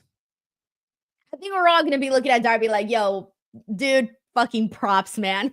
Like major freaking props for that. He could die. We also have to remember that. I don't even try to think about that, I just want to say it out loud. I know, but I don't want to say it out loud. I can't. There's a 50-50 chance that he's gonna die. I don't want to think about it like that. Don't forget that. This is fucking dangerous. He could die. He could go up to that mountain and never come down. But here's the thing. I feel like Darby's confidence in the way that he speaks about it makes me confident in his abilities to do it. Yes. So I try not to think about the real life dangers of climbing Mount Everest. I honestly tried not to think about it. If another fool was doing this, another AEW wrestler, I would feel way less confident about it. I'd be like, oh, that fool's doing absolutely not. But since it's Darby, I'm like, this fool's extreme sports. Like he wants to do this so fast. I actually feel confident in him doing it. So it just feels different because again, it's Darby Allin, you know? Yeah, but again, I just feel like at the end of the day, it is so scary. It's so scary, but what can you do, right? Like you can't keep people back from living the life they want to live. It's like the parents that tell the kid, oh, don't date this person, blah, blah, blah. They're going to do it. Some people are just destined. There's nothing you can do to stop them. They're going to do what they want to do. Darby's one of those guys. And you could never, as a promoter like that, tell a guy you can't do this. Especially like for independent contractors and stuff and how this stuff works. It's like they want to fucking do it. My siblings, sometimes they tell me things they want to do, and I'm just like wanting to scream, you better not freaking do that. But I tell them, you do whatever you want to do if that feels the right thing. Because I know that if I push them to not do something, they're going to be like, oh, she's like a mother, so I'm going to do it to piss her off. So I try to be calm. I try to be calm in these situations and pretend like, okay, I understand where you're coming from. Because your brothers, if they go to you, it's for a certain thing. And if you start to be like that, they're going to stop coming to you for that. Also, like if you're start nagging, telling them no, they're like, no, I'm about to do the opposite and I'm going to piss her off while doing it. But it's hard, Reg. It is so hard because internally I'm like, you better not fucking think about doing that shit. But but on the outside, you can't do that. You can't do that. You gotta let them live their lives. Exactly how I feel about Darby Allin. You gotta let him live his life. It's like Dawson's Creek or something. Do not just let him go do it. One Tree Hill episode or some shit. We got Toby here who says, I'm not sure what's happening with Corey, but AEW, Corey Graves, but AEW commentary could be greatly improved by having him join. I'm still, again, under the assumption, guys, that this is all a work, that this is all part of a story, because if it's not, you don't go out and talk about your employer like that and then stay. It just makes you look really bad. If it's not a work, he's crazy. Like that's right. not the way you want to be moving, dog. That looks nuts. Yes, exactly. So I'm going to go ahead and say that it's a work, but again, we still don't really know for sure.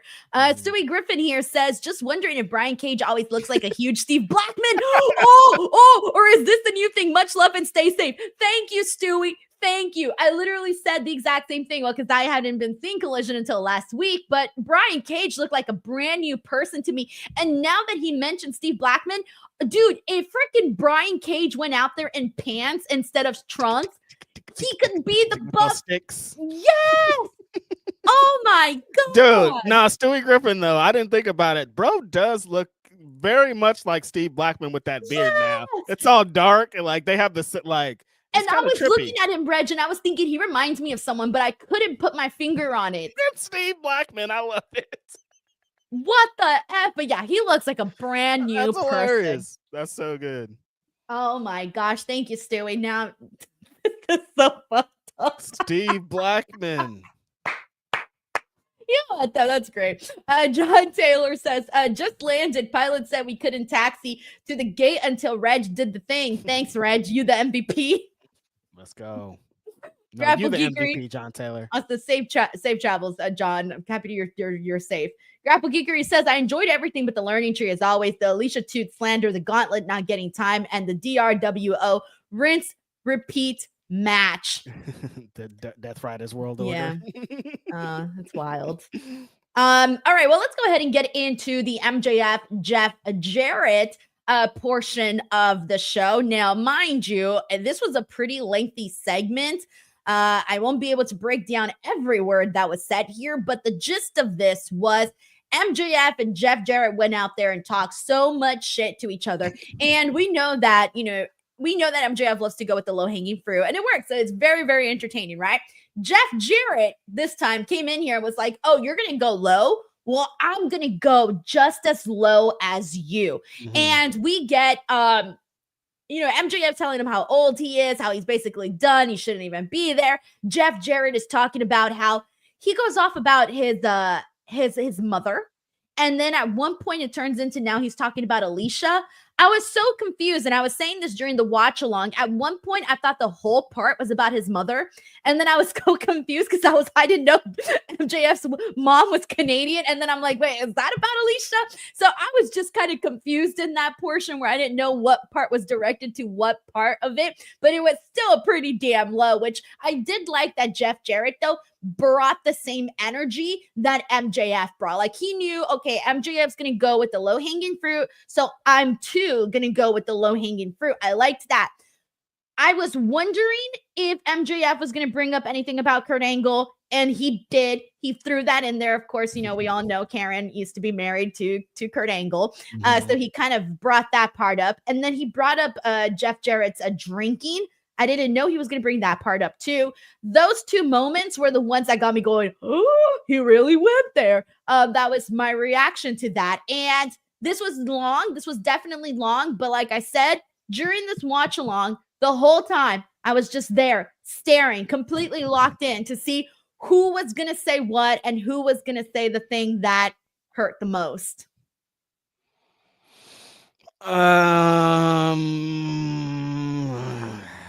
Yeah, low-hanging fruit. Jeff Jarrett came out and out MJF. But did anybody want that, Denise? That's my question. Did anybody want to see Jeff Jarrett out here throwing shit with MJF? Look, it's not the first thing you're probably going to sign up for, but if you're going to do it, I don't want to see Jeff Jarrett just standing there taking it all. If you're going to do it, he's got to fire back, because the whole thing is Jeff Jarrett basically, MJF telling him like he's not good enough. He's old. He's already, has been that type of attitude towards Jeff Jarrett.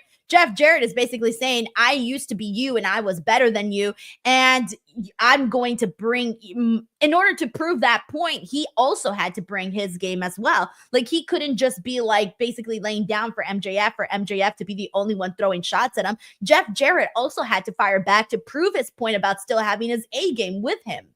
Listen, I'm not a feminist guy out here pitching for women's rights and shit, but why does both of their bits have to be like a whore? Your wife's a whore, your mom's a whore, your girlfriend's a whore. The whole bit's about your girlfriend being a whore. What about you two fools in here? Like, we get it. I understand there's been all this background. I didn't understand the Jeff Jarrett part because, like I said on the watch along, we've seen MJF's mom on here with her sign, her dad. Like, we've seen him on here, and she doesn't. That energy isn't really replicated.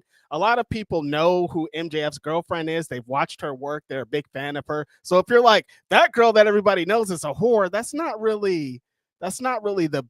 people aren't going to take that in well. And Jeff Jarrett's supposed to be the baby face, but he's attacking people that people like. I understand it doesn't really matter. He was trying to get off this bit of, I was you before you were you, so I can sling mud with you. But like, what's the end goal here? MJF beats up Jeff Jarrett. I don't give a shit about that. I don't know what the end goal is here. What is the goal of this bit here? They have a match and MJF beats him up. I don't have any interest in that. Well, if Jeff Jarrett said that he was down to his final year of his AEW contract, then is this his big like hoorah moment? Like, this is his big closing story with AEW and with his career?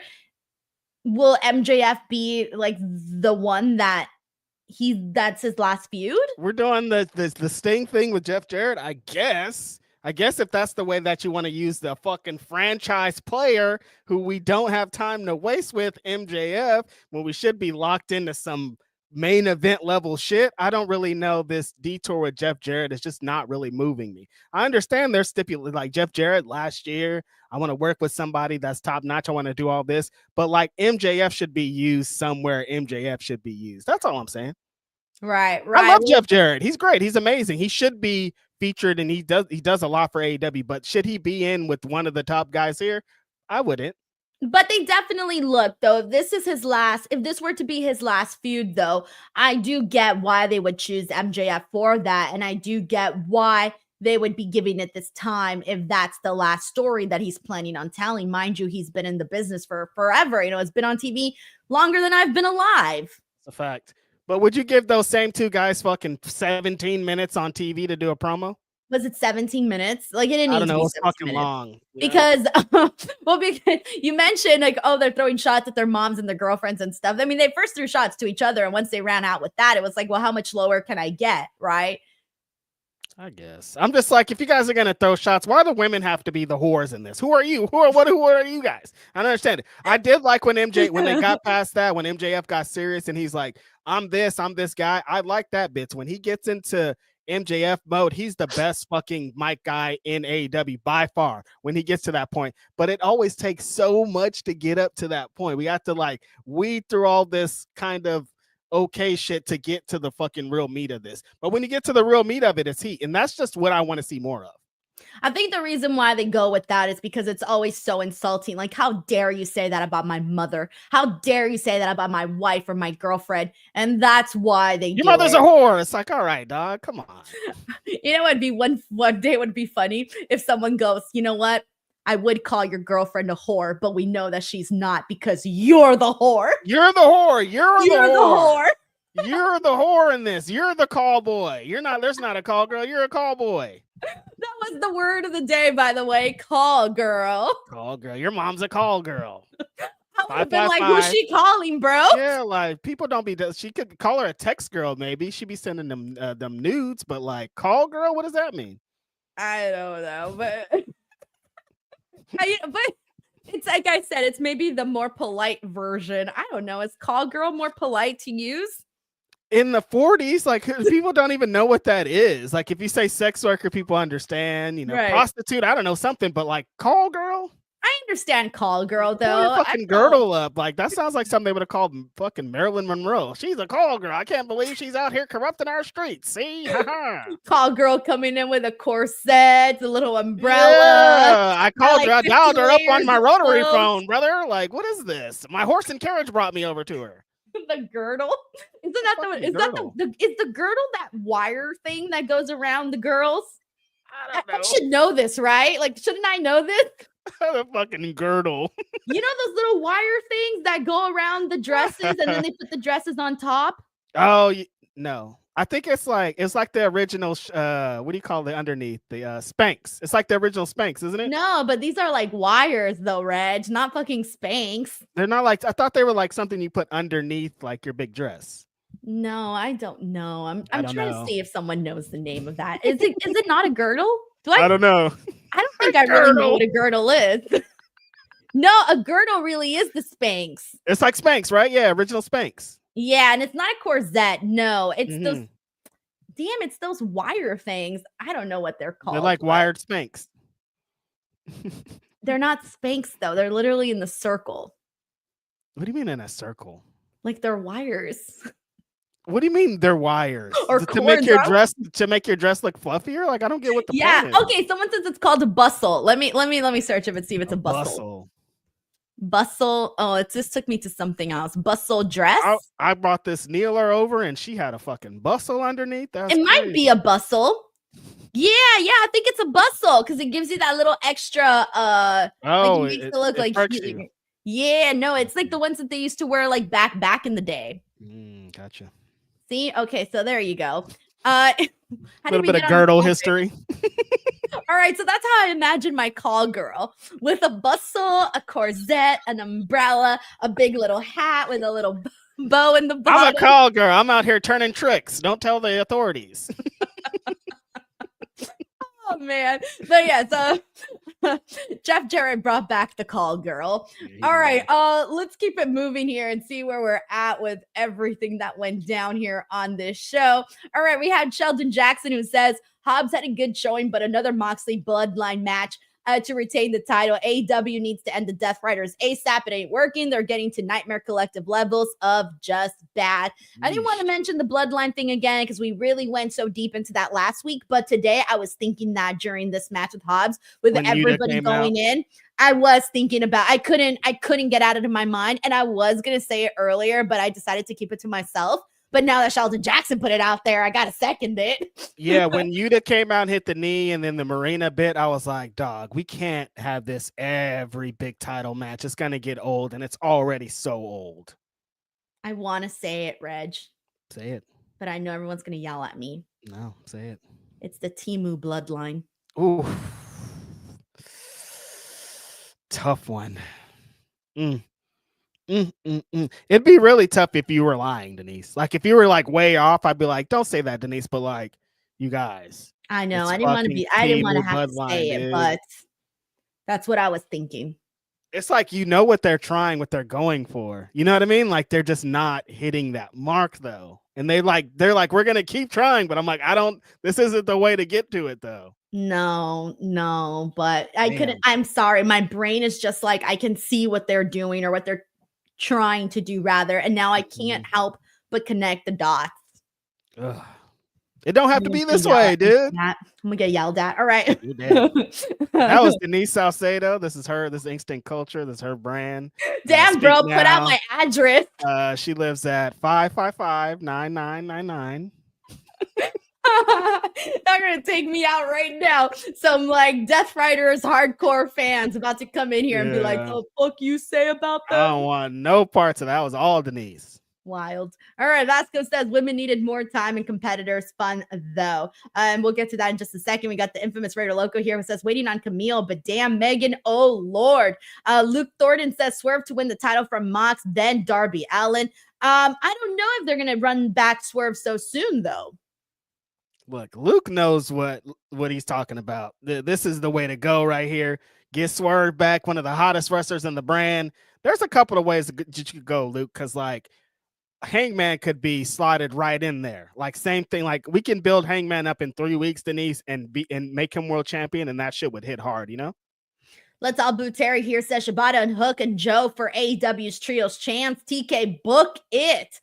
I kind of want to see Hook start doing something a little bit different. I was happy to see Samoa Joe, which we'll get to in just a second, but I kind of want to see Hook do his own thing. I don't think I want to see it as a Trios Champions right now. Yeah, and this bit, we're more excited about Samoa Joe being back, not the prospect of him being back with Hook. You know what I mean? Right, like, we want to see Hook into something new, into some other grounds moving forward. Terrence Johnson says Jay Briscoe versus MJF would have been lit. Yeah, of course. That's a fact. That would have been a great match. Hamburger Helper says we need the Trios Gauntlet match. We need champs. I was gonna say, do we have enough trios for the Gauntlet? We do. We got a few. Where are those championships at? Man, I haven't seen those in years. They're with the Death Riders. Jesus we don't Christ. See them either. What I want to say. All right, Howie Potter says Willow deserves to be a champ in AEW. Reg is right. That's all. Boo Terry says Megan Thee Stallion and Megan Bain could swap faces. We got Howie Potter here who says Brian Cage as Buff Blackman is wild. Buff Blackman, really definitely much bigger than Steve Blackman. Margie Love says, serious question, who is Double J for in 2025? Great question, Margie. Denise. I answer. I don't got all the answers for people. I'm just saying, like, look, I'm a Jeff Jarrett fan. All right. Sure. I am. So that's why I don't want to be mean. I'm not going to be mean. There's somebody, like, I have this question about a bunch of wrestling people. Last week, people were yelling at me on the internet, Margie, about, this Mox's last two pay-per-view of the last two AEW pay-per-views have big numbers because Mox is the champ. And I'm like, I guess you could take that angle, but I don't know. But like there are people like, yeah, Cope's for somebody, Christian's for somebody, everybody's for somebody. Right. Just not for us. Right. All right, we got Let's Put Terry here who says JJ broke guitars over chicks' heads. Jeff Jarrett is better. Hey man, Jeff Jarrett did go on a run. Yeah, exactly. That's what I'm saying. Like, that's why I feel bad. Like, if this is his last chapter of his career, then let him have his moment, you know? He did hold up the WWF for money, but to not lose to China, though. We don't like that. That sucks. Tyrone Kid says, I'm late, but is Cope just wrestling WWE PPL? Or PLE? Huh? People. Oh, I'm like, oh, wow. I forgot what PPL stood for. Bro, PPV, PLE, I don't see any. You're like, what the hell is PPL? What the hell is PPL? Bro, I'm done. My brain is Is Cope just wrestling WWE PPL? I was like, WWE PPL? I don't understand this question. I'm done, guys. No, it's so weird, Tyrone, because like when he first came, year, whatever, however long he's been here, he was going into all these like open challenge matches against all these young people, like the future of AEW, and it feels like they've reversed that or something. It feels way different in this run now. I don't know if they were like, okay, the injury thing, how much time do we have with him? Should we just get to like the shits? And like, I understand that, but it just feels so different than what he was. Yeah, he went from wrestling. I mean, this is not a good example, but for whatever reason, I still remember that match that he had with Griff Garrison on Collision. Right. Like, well, that's random as hell, but I still rather see him with that. It's like something he's never been in because it's intriguing, you know? It's a mix of everything. Like, there are certain people that I'm like, if I saw him work with Adam Copeland, I would be like, I would dig that, you know? Like, yeah. I'd be okay with certain feuds. But I just think right now, it's just the Jon Moxley thing. It's just the Moxley thing just not working as champ. I feel like anybody, you could even put someone that we like working with Moxley, but because we don't like the Death Rider storylines, we're going to be like, not interested, even though it could be somebody we liked. Just because we don't believe that anybody's going to beat Moxley. So anytime he's involved with somebody, we're like, we're okay. Yeah. So right now it's just like, oh, you're involved with the Death Riders. We like you, but not right now. Right. That's what it feels like. Howie Potter says, Timu Bloodline and AEW is crazy. Denise, you're dead, dude. I'm like done. You're out of here. You are. I'm just waiting for this message to come through. Like, you guys did it again. It's always me just getting people in trouble. I'm like, I used to be that fool too. I used to be like, oh, I said something crazy. That's why I stopped being on the internet. I can't say anything crazy. But now my partner just wants to talk crazy on the damn internet all the time. Every time she's on here, she's just like, Temu, you're dead, Denise. By the way, I have shopped at Temu, so hey, listen, I think this sweater's from Temu. Shout out to Temu. I'm not ashamed of it. I'm gonna do a whole ass Temu video. You wait and see. Me too. All right, they're gonna call me up for a sponsorship. They're like, "Oh, I heard you're comparing everybody to us." Listen, send me some stuff, Temu. I'll model it on here. I'll even do the dumb TikTok videos where they're like, model? I just got this haul. I got this big Temu haul. Watch me put it on. No, I did talk to Temu a couple months ago, by the way, because I was looking for sponsors for the channel. They were offering like nothing. And I thought it's just like their labor. They're scamming. Yeah. And I thought maybe like anything, like what can we work something out? Like, what are the offers? And I wouldn't even tell you what the offer was because you'll just free be clothes? Like, what? No, not even free stuff. What? No. And I was just looking at that like, you know what, Temu, bye. We're not going to continue this conversation anymore. Later, losers. Yeah. So anyways, all right, we got Let's All Blue Terry here who says Harley Cameron can hardly see after that missed attack. She's getting over, by the way. We got Soundwave 80s here who says, do you think Britt is leaving AEW soon since they remit using her right now? Dude, I was expecting Britt Baker to appear in this Casino Gauntlet. Where is Britt Baker, Denise? When's the last time we saw her? It's been some time. Like, I can't even remember the last time she's been on TV. All In? Was All In the last time? Or did she appear after? No, remember she had the thing with Serena Deeb and then we never saw her again. What thing with Serena Deeb? I don't remember that. Remember she said Serena Deeb was nothing or something and then Serena Deeb wore the shirt. They did a promo and then Britt was like, you ain't shit. And then Serena wore a shirt that said the disc that, remember that? She had the pointing up arrow and we were like, well, this is weird. You don't remember any of this. You blocked it all out. Do not remember any of this. Did this happen on Dynamite? Yeah. The Brit and her thing, they did like a promo and she said you're nothing or something. And then she wore the shirt of what Britt said, but then they never did the match. Okay. Someone's saying that it was the 5th anniversary in her hometown. Oh yeah. October. Okay. So that was the last time. Wow. I don't remember any of that. Apparently she said, Britt said, no one cares. Oh, no one cares. Yeah, she wore the no one cares shirt, and then I'm out here proving the point. Yeah. I don't even remember. It was weird, and then we were like, okay, that was weird that she said that and they did that, but then they never did the match, and then we haven't heard about Britt at all on TV. So we didn't even see the match. Something's going on. Oh dear, yeah. Wow, feel bad. Is she doing a movie? Someone says she's doing a movie. Okay. She probably has like a spot or something, like a cameo, maybe. Oh, good for her. Yeah, good for her. All right, Soundwave 80s, thank you so much for asking. Yeah, I was expecting her today in the Gauntlet. All right, I know I'm going to mess up this name, so Reg, you do it. Gerard? Yeah, I always say Jared. Remember, I always say Jared. Gerard.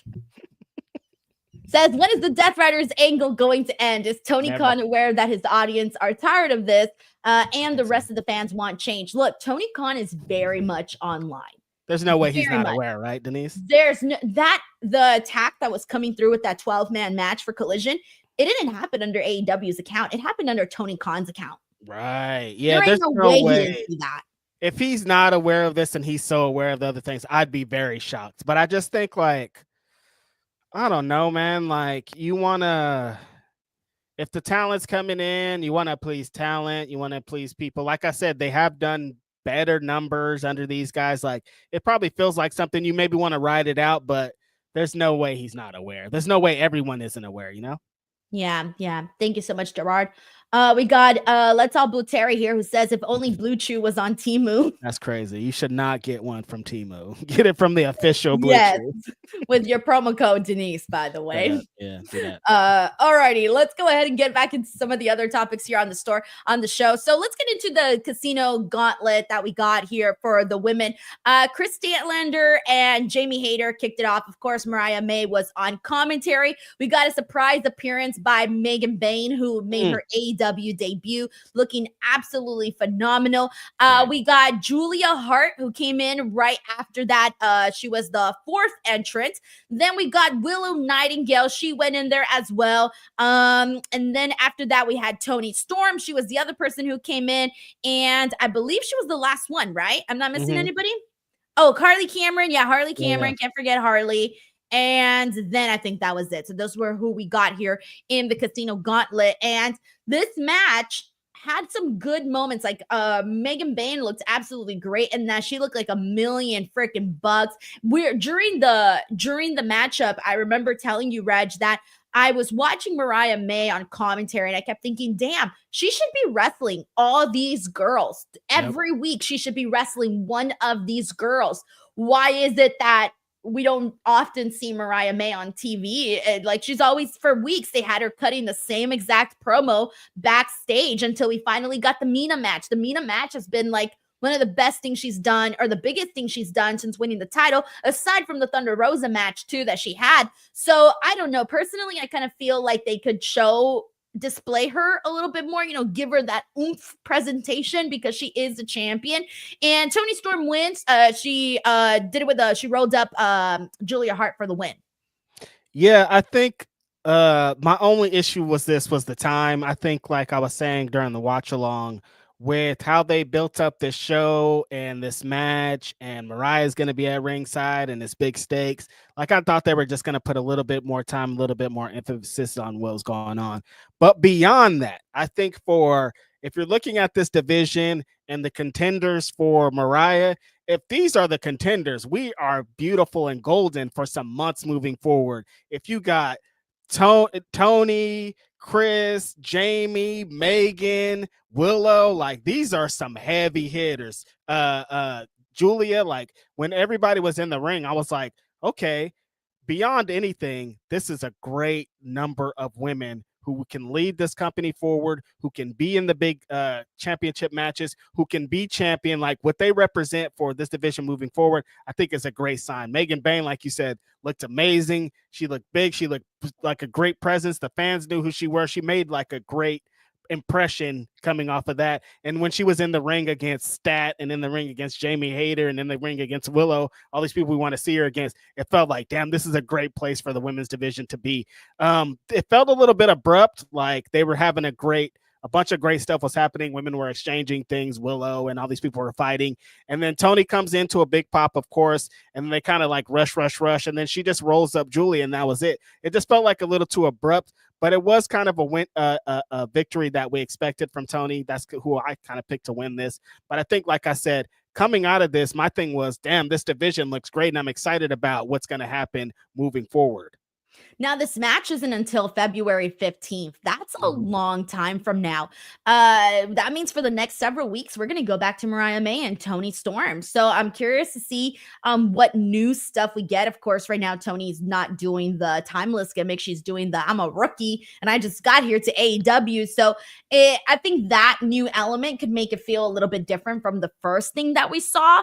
But I do wish that we got to see Mariah May work with a few more different people. I hope that while she is feuding with Toni Storm, I do hope we get to see her maybe have matches with other people as well. You think, the question now for you, Denise, my co-host, does Toni Storm beat her at Grand Slam? I don't think she should. I know Toni Storm's probably going to be a little bit more over, but Toni Storm she's going to be so over multiple times already.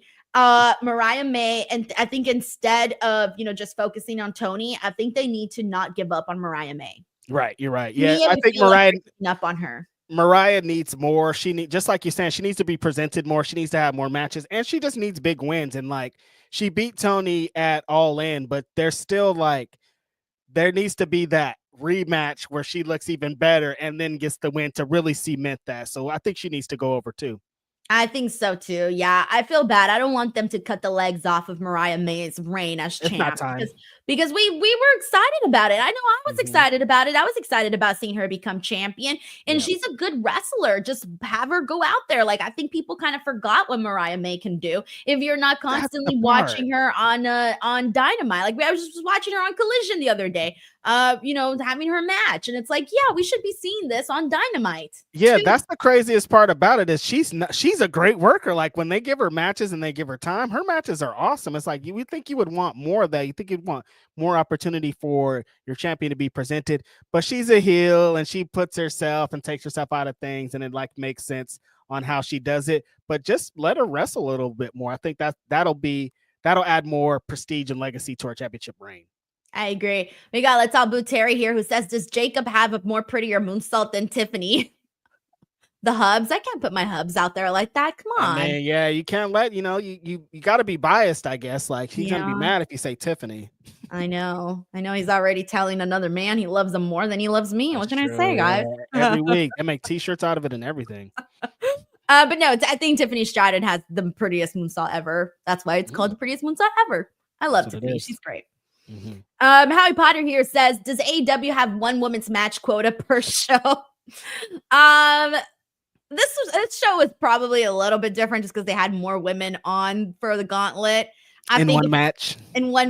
I just wish they had more time. That's all I ask. I wish they had more time for this match. That's it. I thought that things are going to change with going to Max, but still simulcasting on cable, we still kind of have to be in those limits, Right. All right. We got Jarrod Clark here, who says, Ty Mello. I know I got to really pronunciate. Don't laugh at me, Reg. I can see you laughing at me. I got to really hit the notes or else it won't come out right. He says Ty Mello and Anna Jay should be the new AEW Women's World and TBS champions in 2025. Time to push the underutilized female talent, including I'm going to say Penelope Ford, like Booker T. Never seen her.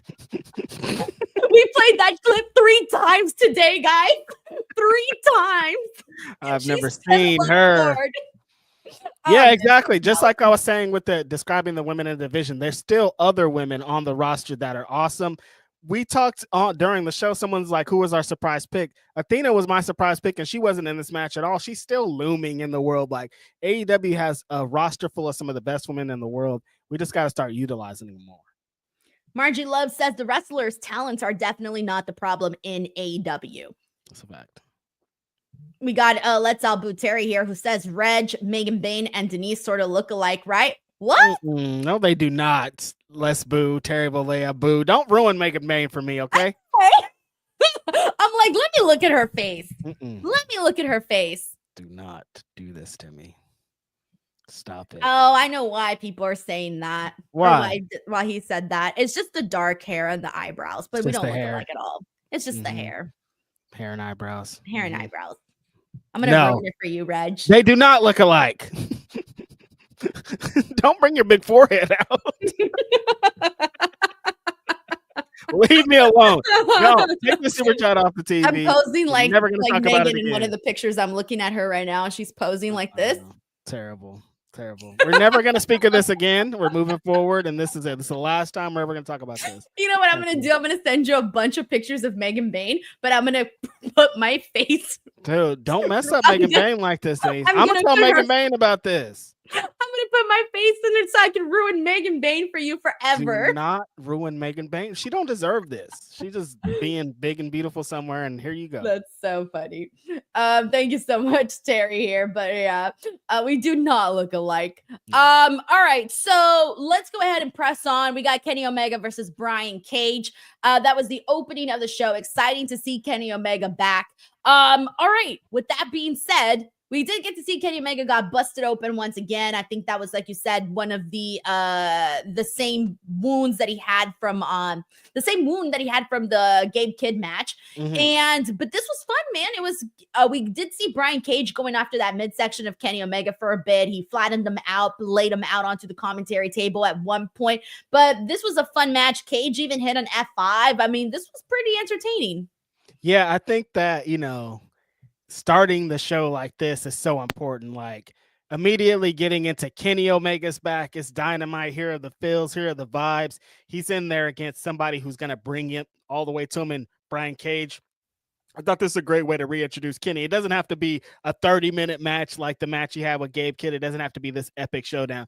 Just go in there and show that week after week, Kenny Omega is back, and he's going to be able to produce high-impact quality matches like this against some of your favorite AEW superstars. Like, this is just seeing Kenny back in his element. We're going to be frustrated for many months as he sells this diverticulitis and adds it to his damn repertoire like Bryan Danielson had with his seizures. It's going to be unfortunate, but it's going to hit and work every time. Seeing him back out there, the after-match thing with he got attacked by Fletcher, Lance Archer is out there. Eventually, Takeshita comes down. Him and Omega are going at it back and forth. Osprey comes down for the save. So looks like they're setting up Osprey and Omega against Takeshita and Kyle Fletcher, and that's fucking insane. Like, if that's going to be one of the matches on, I'm guessing Grand Slam Australia maybe, or Revolution, wherever it's going to be fucking insane. I'm really excited about it. Yeah, I'm going to say Grand Slam Australia. That's probably where they'll run that, because I don't know what they're going to do for Revolution, but I mean, that would be a good match for Revolution too. But yeah, I think that I think we're going to see Takeshita and Kenny Omega. Yeah, exactly. Mm-hmm. So, but we can definitely do that for Grand Slam. You're right on that. But no, that was very cool to see. I love seeing them just like in the ring together. The whole time I'm like, are they yelling at each other? Are they friends? Are they not friends? Like, what's the vibe here? Like, they're not like friends where they're so chummy and let's hug with each other. That's not how it is with them. It's like, we're sort of working together right now, but there's also still this, our vast history is still between us. Exactly. That's what the thing is. It's like, if you're a top guy, if people are calling you the best, but they're also calling this other guy the same shit about you, you have like kind of this weirdo bond where like, I feel like Osprey is like, I don't really want to like you because people are continuously saying that you're better than me, and I'm fighting every day to be better than you.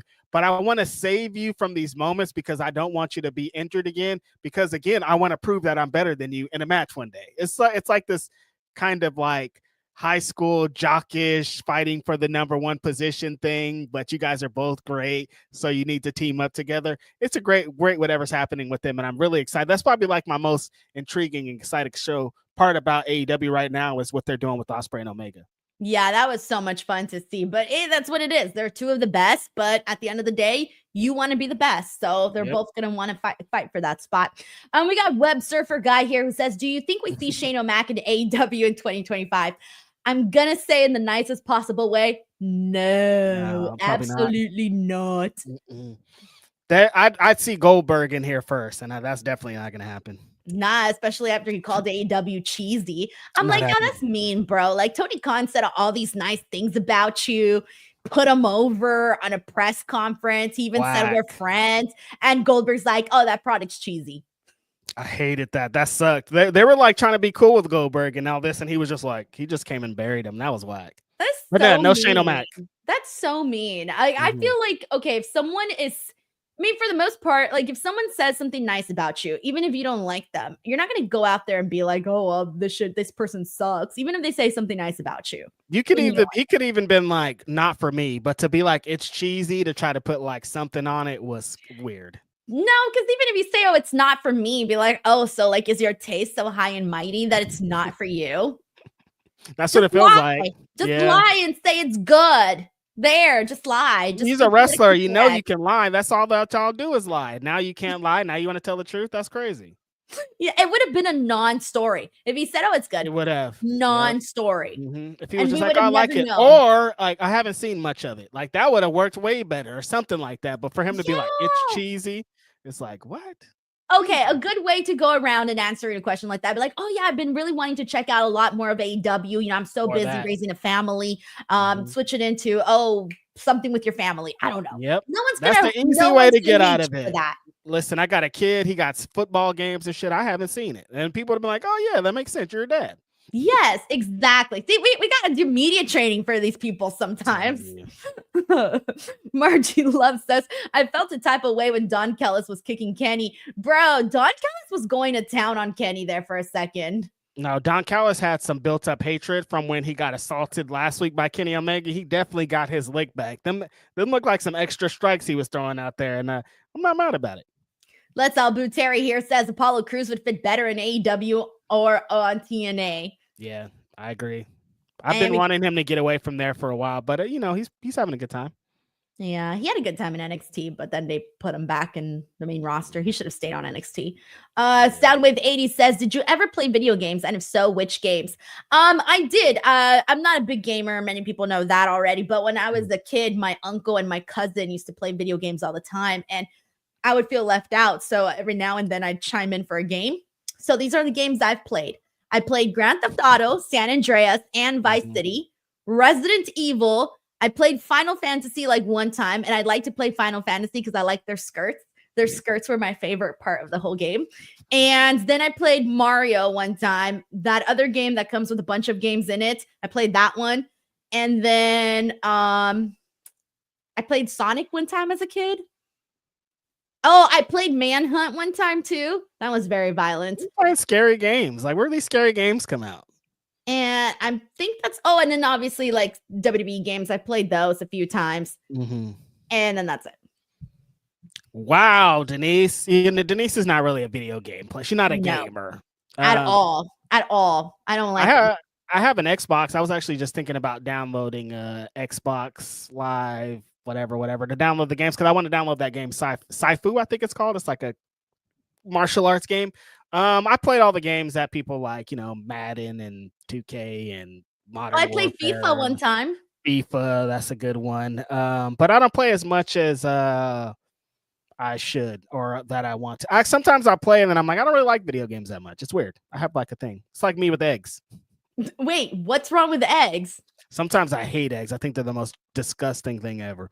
Think about it, Denise. Like sometimes I wake up and I'm like, oh my God, eggs are fucking gross. Like I'll order them and then I eat them and I'm like, these are so nasty. But then sometimes I'm like, damn, I want to eat some eggs.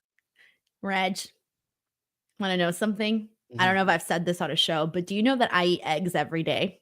Do you? Every day. Yeah, see, I can. Every day.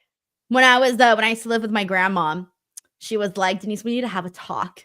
And I was like, what? And she's you went like multiple days this week where you had eggs for breakfast and dinner. And she's like, you know, you can't do that. She's like, that's very bad for you. And I'm like, it was just 3 times. So what? But I could do like, if I wanted to, I could do eggs for breakfast and dinner. I love eggs. And in any way, I don't care. Give them to me in any way. I love them. I have a love-hate relationship. Sometimes I love them, and then other times I think they're the grossest thing of all time. I got lucky because right now, you know how eggs are really expensive. They're like $10 per carton.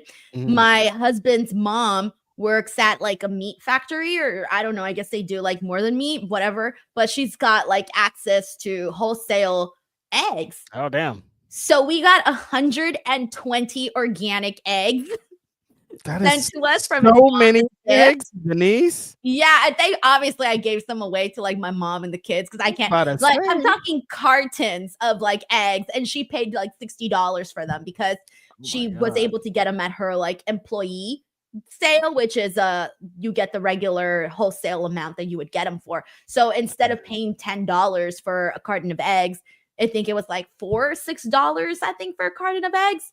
So and the reason why we got that was because my husband went over to her house and he told her like, damn, you know, eggs are so expensive. And Denise She's eats eggs every day. Mm-hmm. And I'm like, hold on. So this is a double standard. Like I can't get my expensive eggs, but my husband can buy expensive meat.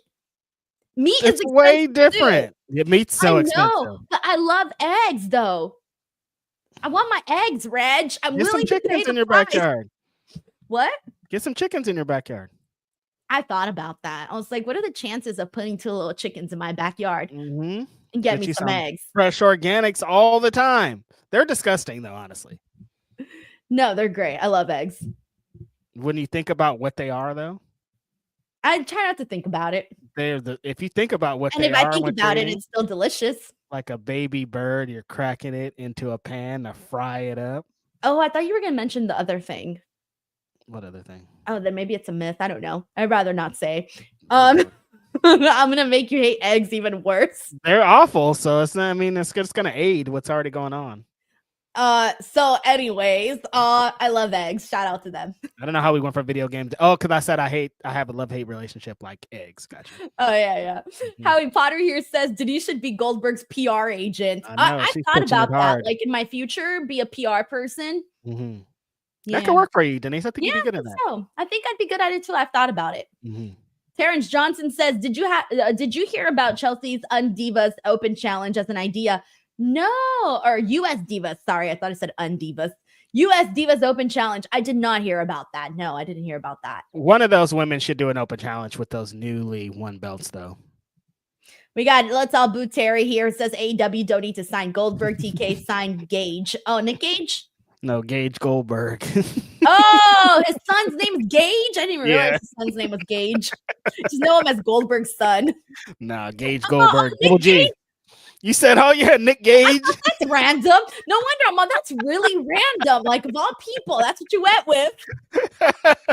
You were like so sure. Like, oh, yeah, Nick Gage. Sure, that's great. But inside my head, I was like, that's so random. Nah, yeah, it wouldn't be. That wouldn't work out too well, I think, with Nick Gage. It's so funny. Mike T90K says eggs make you fart. Bro, you should see my diet. At this point, my stomach can handle everything. You got the gassy ass diet, but you don't get gas off of it. Nope, none of it. None of it. None of it. I've built a tolerance up to this stuff. Lucky. Yeah. All right. Let's see what we got here. We hear from Ricochet today on the show. He goes out there. I don't even know what the hell he was talking about. What did he even say, Reg? He was remember he walks out there and then you thought he forgot his promo, and then that's how we got into your forgetting promo bit. But he was just stalling, letting the fans react to him, and then he showed the clip of him beating up Swerve, and then immediately he was interrupted by Swerve's video. Nana came out, hit him with the chair. Swerve came out, they ran off. They're setting up, they announced a big match for February 5th in Atlanta, Swerve versus Ricochet, 1-on-1. That should be pretty awesome. So, yeah, I guess this is just leading more to that. The Ricochet came out looking with his little, serial killer / substitute teacher look. So he's really honing in on that. But I'm excited about Ricochet's character moving forward. Like you said, this is the most interested a lot of people have been in him as a character, maybe ever. So, like, getting his game upped and everything being involved with Swerve, I think is great. The only thing I could really say about this, besides I agree with what you said, that camera angle, though, for Ricochet. That one really got you. Whose idea was that? That was my favorite part. They just zoomed into Ricochet's face, and Ricochet, I don't know why, but it just looked funny as all hell. So that was probably my favorite part of this whole thing. But there's some fool that we know that loves to do zooms in these damn interviews. So I know. I would specifically, like, if I was a wrestler, I would specifically go up to them and be like, please do not zoom in on me. Don't zoom in on me. No. Do not zoom. But some people that we know love zooms, though, We do? I know. Zoom. Yeah, you know these people. I know people that like to be zoomed in on? No, that like to zoom in on people. I'm so confused. But anyways, I was kind of hoping that Ricochet and Swerve would end up fighting out in the street, especially when he opened the door. I think he was like looking for a Ricochet, and then the commentary was like, they're out in the street, and I'm like, oh my god, they're gonna go out and fight in the street, let's go. I was so excited, and then we didn't get any of that. Yeah, they were short on time. They didn't prepare for fighting out in the snow. They just teased it. Ricochet ran off. Hurt Syndicate MVP's back in the ring, teaming up with Shelton Benjamin, of course, and Bobby Lashley to take on Private Party and Mark Briscoe. What'd you make of this? I thought it was super fun. A lot of black people in this, like I said during the stream. So I was very excited to see that. Seeing MVP, he looked good. He's walking around with that cane, but that cane is just because he wants to be on some old school player shit. He looked really good out there against these young guys. Private Party and Mark Briscoe were going 100 miles per hour. They didn't care about that. But the Hurt Syndicate, they're just on their way to win these tag team championships. They're big, they're mean, they beat people's ass. Shelton Benjamin kicks people's heads off. Like, it seems like they're setting up to be the tag team champions. And I'm pretty excited about that, seeing them involved in that division with the different tag teams and that, I think is an exciting prospect. But I like to see more of MVP in this. It's cool to see them as a trios together. This is really fun. We got a super chat here from Terrence Johnson here who says Chelsea wants to beat all the women in the Divas era in open challenges. You know what? If anybody can do it, it's Chelsea. If I get to see Lita, I'm excited about it. Yeah, bring back Lita. She's got such a fun, Chelsea's so fun. She's got such a fun vibe that I can see her doing some fun things with like all the divas. That would be cute, actually. I like that idea. Like bring in Trish to have a fun little match there with Chelsea. Like you said, please Lita. bring in Trish. Please bring in Trish. Did you see that like picture she posted recently on, or was it a video on her Instagram? Gotta go find it. Yeah, it's like a black and white image or footage. Sorry, I was looking on the Instagram page, and you know when it refreshes so fast that you only catch like a quick glimpse of it, and then I saw it really quickly, and I'm like, oh, everyone's gonna love this, and then that was it. Like I didn't go back to it, but she looked really great. I think it was like she was all wet. Everyone's going to Trisha's Instagram right now. They're like, what is Denise talking about? I need to see this. I'll show you. I just saw it. She was all I'm gonna wet. pull it up right now. Trish, hold on. This is the one. Oh yeah, slow motion. Yeah, that's the one that I saw, and I'm like, oh yeah, everyone's gonna love this. Looks great. Like Reg is not even paying attention. He's already going to her page right now. Trish Stratus. Oh, with the pink dress. Damn, that's crazy. That's her, Santa. She got kids. Terrence, thank you so much for the super chat. We got Let's Boo Terry says Samantha picked up Ricochet. Swerve, what's too late? Samantha rolls up in the car, just takes Ricochet. Bam. Swerve was too late. Yeah, you got to have your girl waiting outside in the car if you're gonna say some dumb shit because you might have to run off. Yeah, for real. All right, Christian Cage versus Hook, man. Hook attacked Christian Cage before they could even get to the ring. They got right to it though. I liked the speed at which they did this, just so that we had gotten off of the MJF Jeff Jarrett segment, which was very long. I think they needed to get right into the action, and that's exactly what Christian Cage and Hook did here. And this ended up in a DQ, though, because everybody from the patriarchy attacked Hook.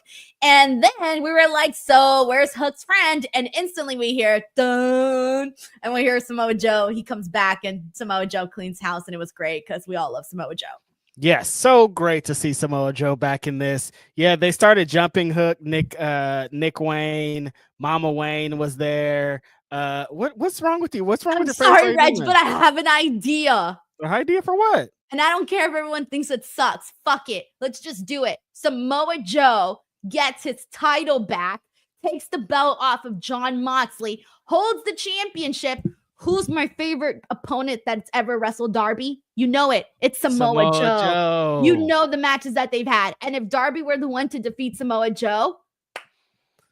And Moxley has been talking about somebody to come back to help save AEW. Samoa Joe, he's that guy. He comes back. He beats fucking Moxley, gets his championship back. This is a great fucking idea, Denise. Great. I know. Great Sorry, idea. I just thought about it right now. It just hit me. The match is fine. Like I think that like you said, Hook jumping him kind of plays into the story of you beat up my dad. I've been trying to get my hands on you for a while. I never can, so I should jump you to get there. And they did a bunch of stuff in the match. It was all great. The great part about this was the return of Samoa Joe, who came out at the end. They're jumping Hook, and then Taz gets up like he's gonna get in there. I'm like, dude, these knees are way too bad, Denise. He cannot get in that ring. Him to go in there. I'm no like, go help your son, bro. Come on. After all we heard of what he went through and surgery and all that, I'm like, do not get in that ring, Taz. Sit your ass down. But it was just a little ruse to get Samoa Joe out there, who came in, clean house, huge pop. Samoa Joe is our savior, I think, Denise. Like, if he doesn't save us from that, he's going to save us from something. So great to see him back. He had such a, like you said, he had such a different energy to this show. Like, you feel Samoa Joe on here. Like, he's a big star. He's a big top guy, and it's so great to have him back here. When we're getting Kenny Omega back, when we're getting all these people back, what a perfect time. And seeing him against Osprey, seeing him against Kenny Omega, seeing him put in these positions against these guys, such an exciting prospect. Oh man, I'm sold on my own idea right now. Pretty good. Someone give me TK's number. Someone give me TK's number. Pretty good. Pretty good. Hello, Mr. Khan. I have an idea. Why that little voice? Because do you remember when Big Justice was on? Oh yeah. They did that whole interview at, I think it was on Fox or something, and then he turns around and he goes to Tony. Thank you, Mr. Khan. I remember. And then at the end of my conversation, I'm gonna go, thank you, Mr. Khan. Terrible. Alrighty, everyone. That was our show for today. Thank you so much to everybody who came in, hung out for the post show. If you hung out during the watch along or the watch along and the post show, y'all are the best. Thank you for your support each and every single week. Reg, tell the people where they can find you. Every Saturday I'm on with Philip Lindsay. Tomorrow we have Ask Rhapsody, Fightful Select, regular Fightful for Saturday. Every Wednesday I'm on with Denise Salcedo. It's going to be a crazy year, man. I got some cool shit coming. I wish I could just talk about it right now, but I can't. So I'm excited, you guys. It's going to be a cool, great year. Denise and I are going to be doing a bunch of fun and exciting stuff throughout the year. So yeah, you know where to find me. We got Howie Potter here who says Joe versus Mox is a great idea. Thanks, Denise. I know, like I said, guys, someone get me TK's number.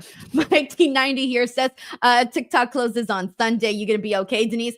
Look, I post content on TikTok. It's a very great app. I was on TikTok before TikTok was TikTok. Yep.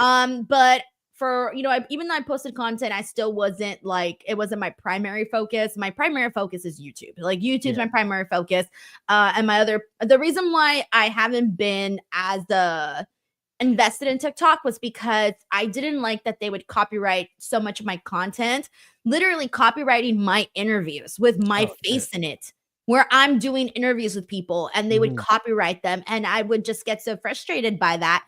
But I would still post my content up, but I'm honestly I'm putting my efforts on, obviously, besides YouTube.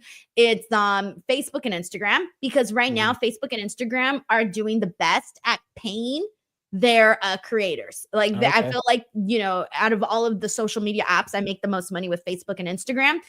TikTok is good, but the problem is they copyrighted so much of my content that would get all these views and I would get nothing for it. And I'm just like, I don't really know if I want to give you all my content and you guys not give me anything back. So that's why I stick with my love of my life, YouTube, and then everything else is just there. But no, that's why I always push my Instagram account and I push Facebook, because that's where, I can at least, get some funding back for the content that I'm putting out there. Is this thing real? Is it really closing down? Because I know they tried to do the thing in court before a couple of months ago. Like, this is real? Yeah, unless they sell it to somebody. Mr. Beast has been all over social media today saying that he had some meetings with TikTok. He's looking to buy TikTok to keep it open here in the United States. Whether or not they sell it to Mr. Beast, I have no idea, but that's been the latest so far. But as of right now, it's looking like it's closing, which is really, really sad, of course. And then apparently the whole thing, I'm not too sure on the details on this, but apparently people are flocking to the Chinese version of TikTok or something. Red something. Yeah. And they're like, oh, the whole bit about us not giving our information to the people at TikTok, but now you're giving it to this other app. I don't really know the details behind that, but that's what's going on in that world right now. The issue is they don't want TikTok because the Chinese dealings behind. So people go and download another Chinese thing. I'm like, that right. Yeah, so it's interesting. I don't know, but it is what it is. What can you do? I don't know what you can do. We'll be fine. I thought I was gonna be finished when Twitter died, but I've been fine. I don't care about that shit. Well, you know what I have noticed though about Twitter lately is that Twitter is starting to I'm starting to see people come back to Twitter because I'm starting to see that so there was a period of time where Twitter got so bad where it was just dropping engagement, dropping in followers. There was no getting anything back on that app. And recently I've been seeing that now accounts are following again. I don't know what's going on, guys. I mean, TikTok for me died the day Elon took over because he ruined the app completely. Yep. And I know because I was thriving on on Twitter. And I'm not even kidding you. In 1 year, I grew 50 to 65,000 followers in 1 year. And then when Elon took over, I grew 10K in 1 year. How do you go from that kind of a decrease when I'm posting the exact same thing? And so that kind of demotivated me a little bit. And then I stopped paying attention to Twitter as much. I still go on because I'm addicted to the app, right? But I realized that I had to put my efforts not just on one app, but focus on other apps too, which is why I started paying more attention to Facebook and Instagram and then started to see that, begin to grow. Right. That makes sense. Yeah. Anyways, that ended up just being a whole other conversation, but there you go.